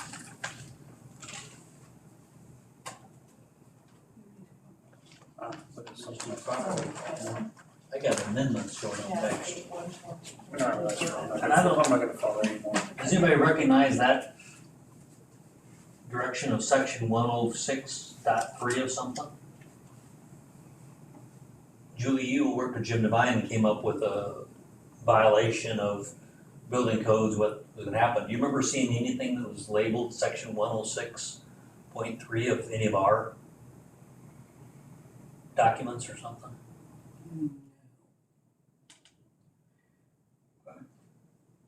I couldn't figure out when I was reading through this where that was pointed to now. Not to blame Brian, but maybe she'll recognize some of those designations of where that comes from. I did, in my opinion, that 55 LCS talks about what the county can adopt from different parts Right. of the statutes.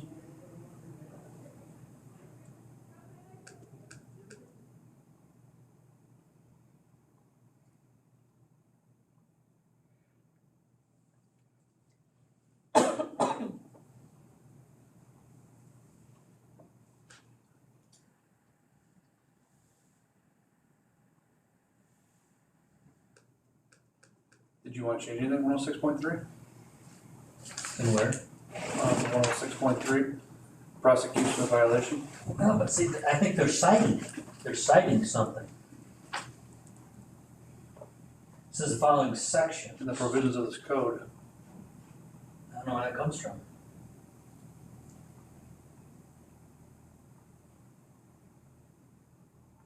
No idea.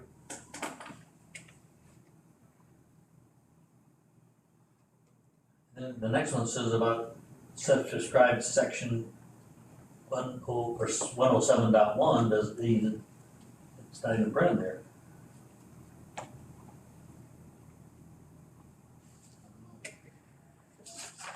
More research.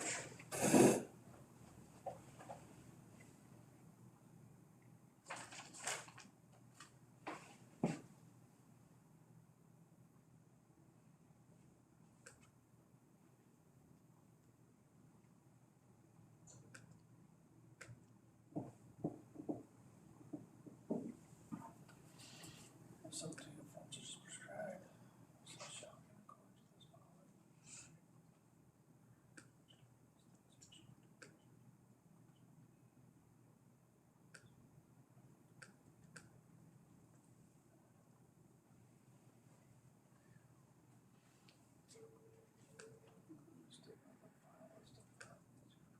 Section 16.3.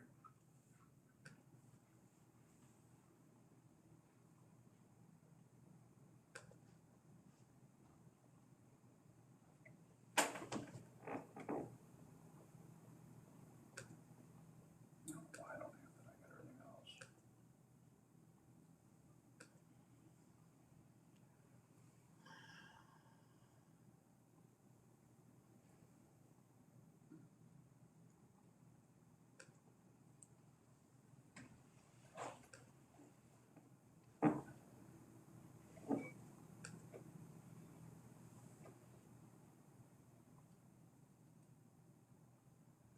You wanna skip this until we can get a better understanding? Yeah, I think we need to do some research on a bunch of this to find out. I grabbed that whole section of that or 55 ILCS 5/5601-6, and I can send that to Amanda to then to send to everybody, but that just talks about what we can do as a county to adopt things. Alright, keep going down, So, so I can see more, I mean, when you get a chance. Let's see what else we got, section 11.12, skip that, section 11.3.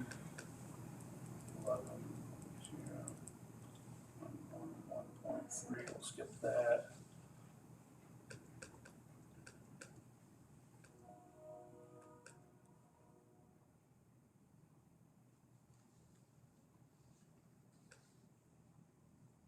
Is that all under ordinance number, that one finally? Do we think everything above it, or just that one? What's your thoughts, Amanda? Okay, see where it says ordinance number 2006-14? Is that stating everything above or just section 11.4-1? The way that it's laid out, I would think it goes to all of these. I think if Okay. it was just to this, I think it would be more indented over here, but that's just my personal. I know, so that might be where it came from. An actual ordinance made by another board member at a previous time, which looks like it's back in 2006.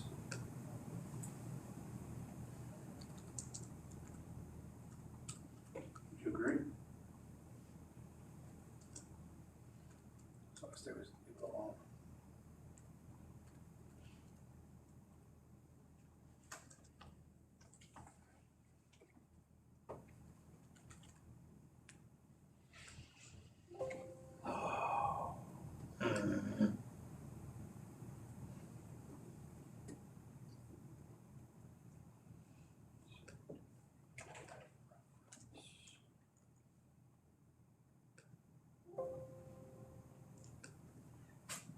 We have to have this amendment more.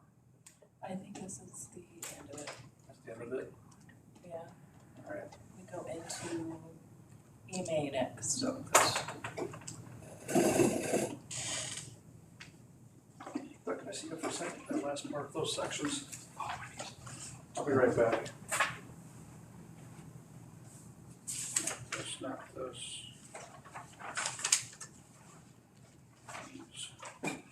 Some real quick. My knees don't work.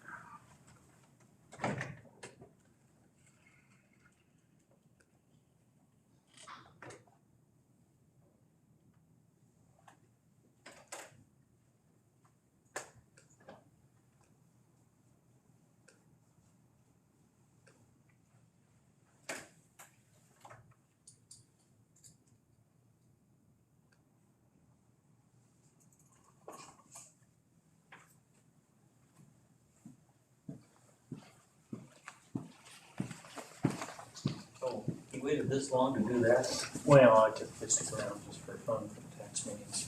But I gotta get going, so I'm gonna leave you. Thank you. Back to work.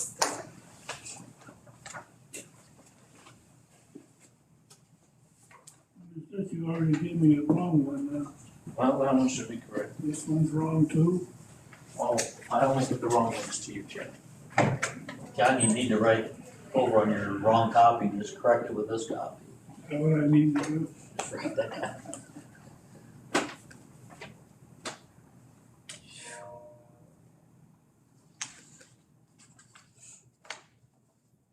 I'm gonna read while I'm driving home.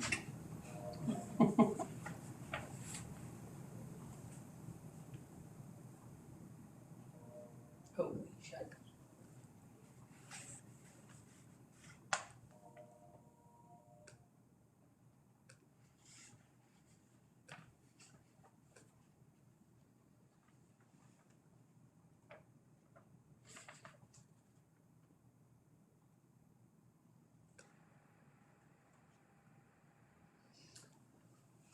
Joe's nice and sent a report then of those costs for the inspectors, broken down the cost per inspection and also mileage, and the whole inspection process was $54,000. In 2023, probably I assume it's our fiscal year 2023. Now it looks like it's calendar based. So that's 12 months, so that's fine. So, anyway. How much was the total cost? 54,000, We didn't take that much in the building permits, did we? not even close. That's what I thought. That's where we need to, probably 2 other counties are charging and, well, the way this report says here, it says in fiscal '23, we took in $886. But I think she probably is meaning, were you meaning, Julie, in the month of January of the previous year? So it probably would be fiscal year, be previous year. I'm sorry, what are you asking me? Well, we're just wanting to know how much we took in the whole year for our permitting fees. And I was looking at. That's just for January, Yeah, it says fiscal '23. for January fiscal of 23, Right, I sorry. didn't see the word January there. So anyway, we'll have to see if we can come up with the,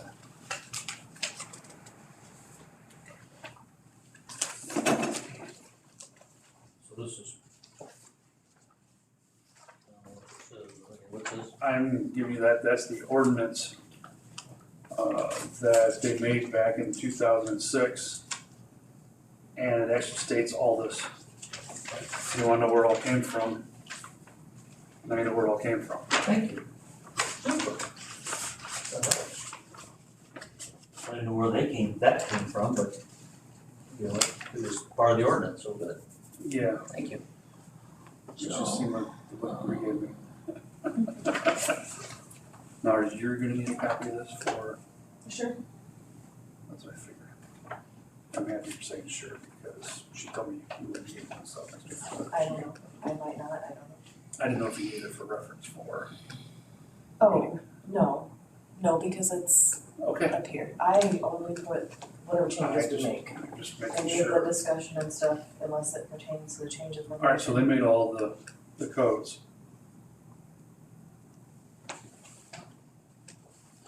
We may actually use back to the 2003 edition. So these amendments, the 106, 107, The 106, the 107, the 111s, Right. and the 111, they're all right here, they're all the same house, we didn't change anything. They're all part of this ordinance then, yeah. Right. No change.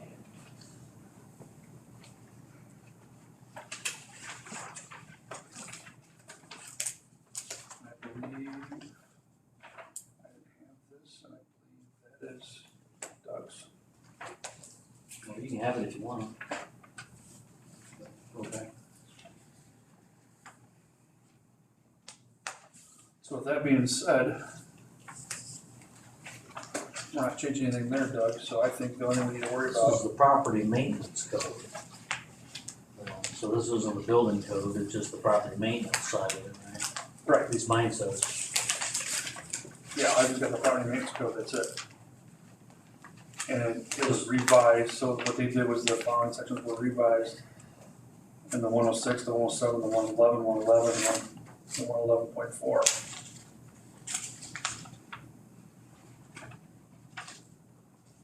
There should be an ordinance then for new construction and business construction.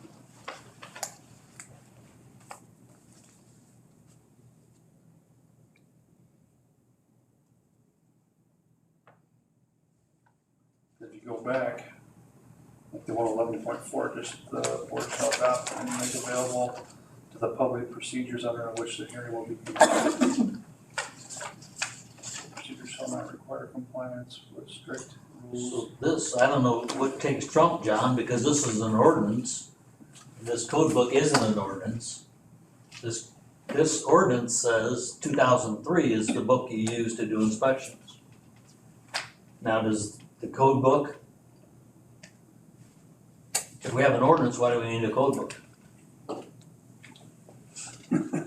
Or which came first, the Chicken or the egg?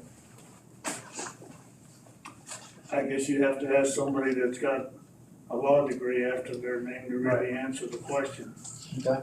But it would be my opinion that a lot of the ordinances that we have, you can go back and look at, they have either become obsolete, superseded by, or whatever. The code book is supposed to be what we go by, that's supposed to be our Bible. And that's my understanding of it. was the wind ordinance that we adopted here last fall. Is that in the code book now? I don't believe so. Because that's an ordinance now.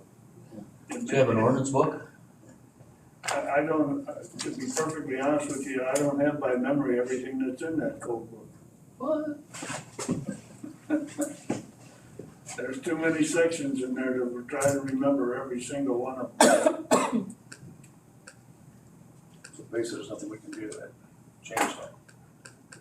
No, we can. I think Right, it's, but, go ahead. well, this at least cites what they're talking about, but we need to find some attorney who tell us, does the code supersede the ordinance or is it by date? That's a can of worms, but at least we know what the footnotes meant. You know, the whole time since we had this opened up, I'm going through it's a can of worms. Everything. Because everything we think we're gonna change and do, we still have to go over a lawyer to look at. What we should do is start selling worms, because we got a lot of them. I would Yeah, I offer, agree with that. I would offer for consideration that the code book and an ordinance ought to both be agreeable. And so if you do one, you ought to modify the other so that they're in harmony with each other. Agreed.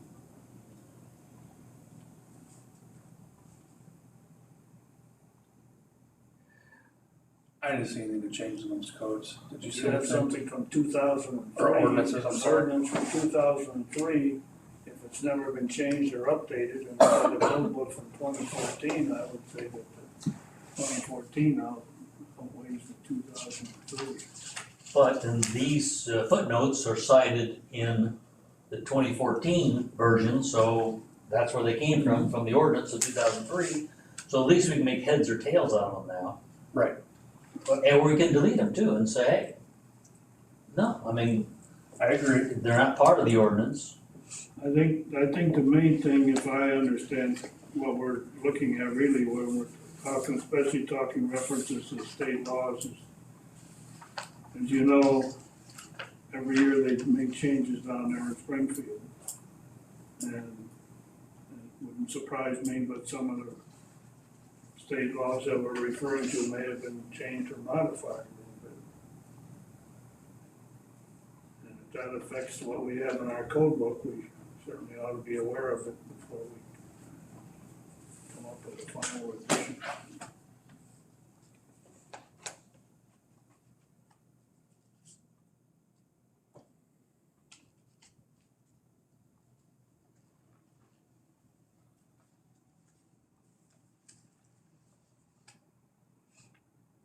Talks in here, who's qualified to be on the zoning committee?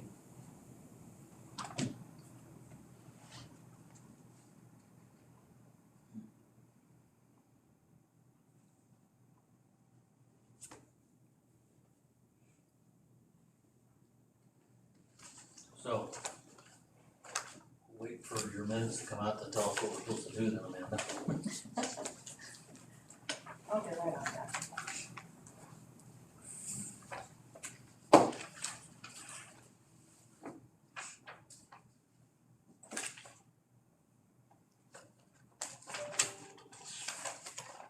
Good, Doug, Yeah.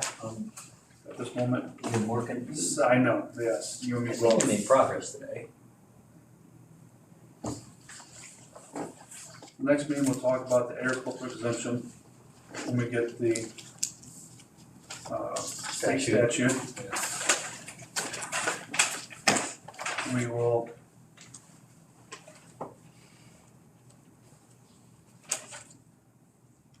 two thousand 11 edition of the International Property Maintenance Code, we're gonna hold off on that. That should be updated to the 21. So we're gonna change, so 8-121, Amanda, do you have it down that I got changed to the 2021 edition? Okay. And then the copy or digital access in the zoning office. So next month, you're gonna be further reviewing 8-21, the ag exemption. And I think the plumbing. Yeah, we need to You get needed to look into whatever the newest edition of plumbing Yes. was. how that's handled. But everything else, I think we just changed it from whatever the year Yes. is there to the current, whatever the current edition is, and then we changed it from 3 copies in the clerk's office to digital access in the zoning office.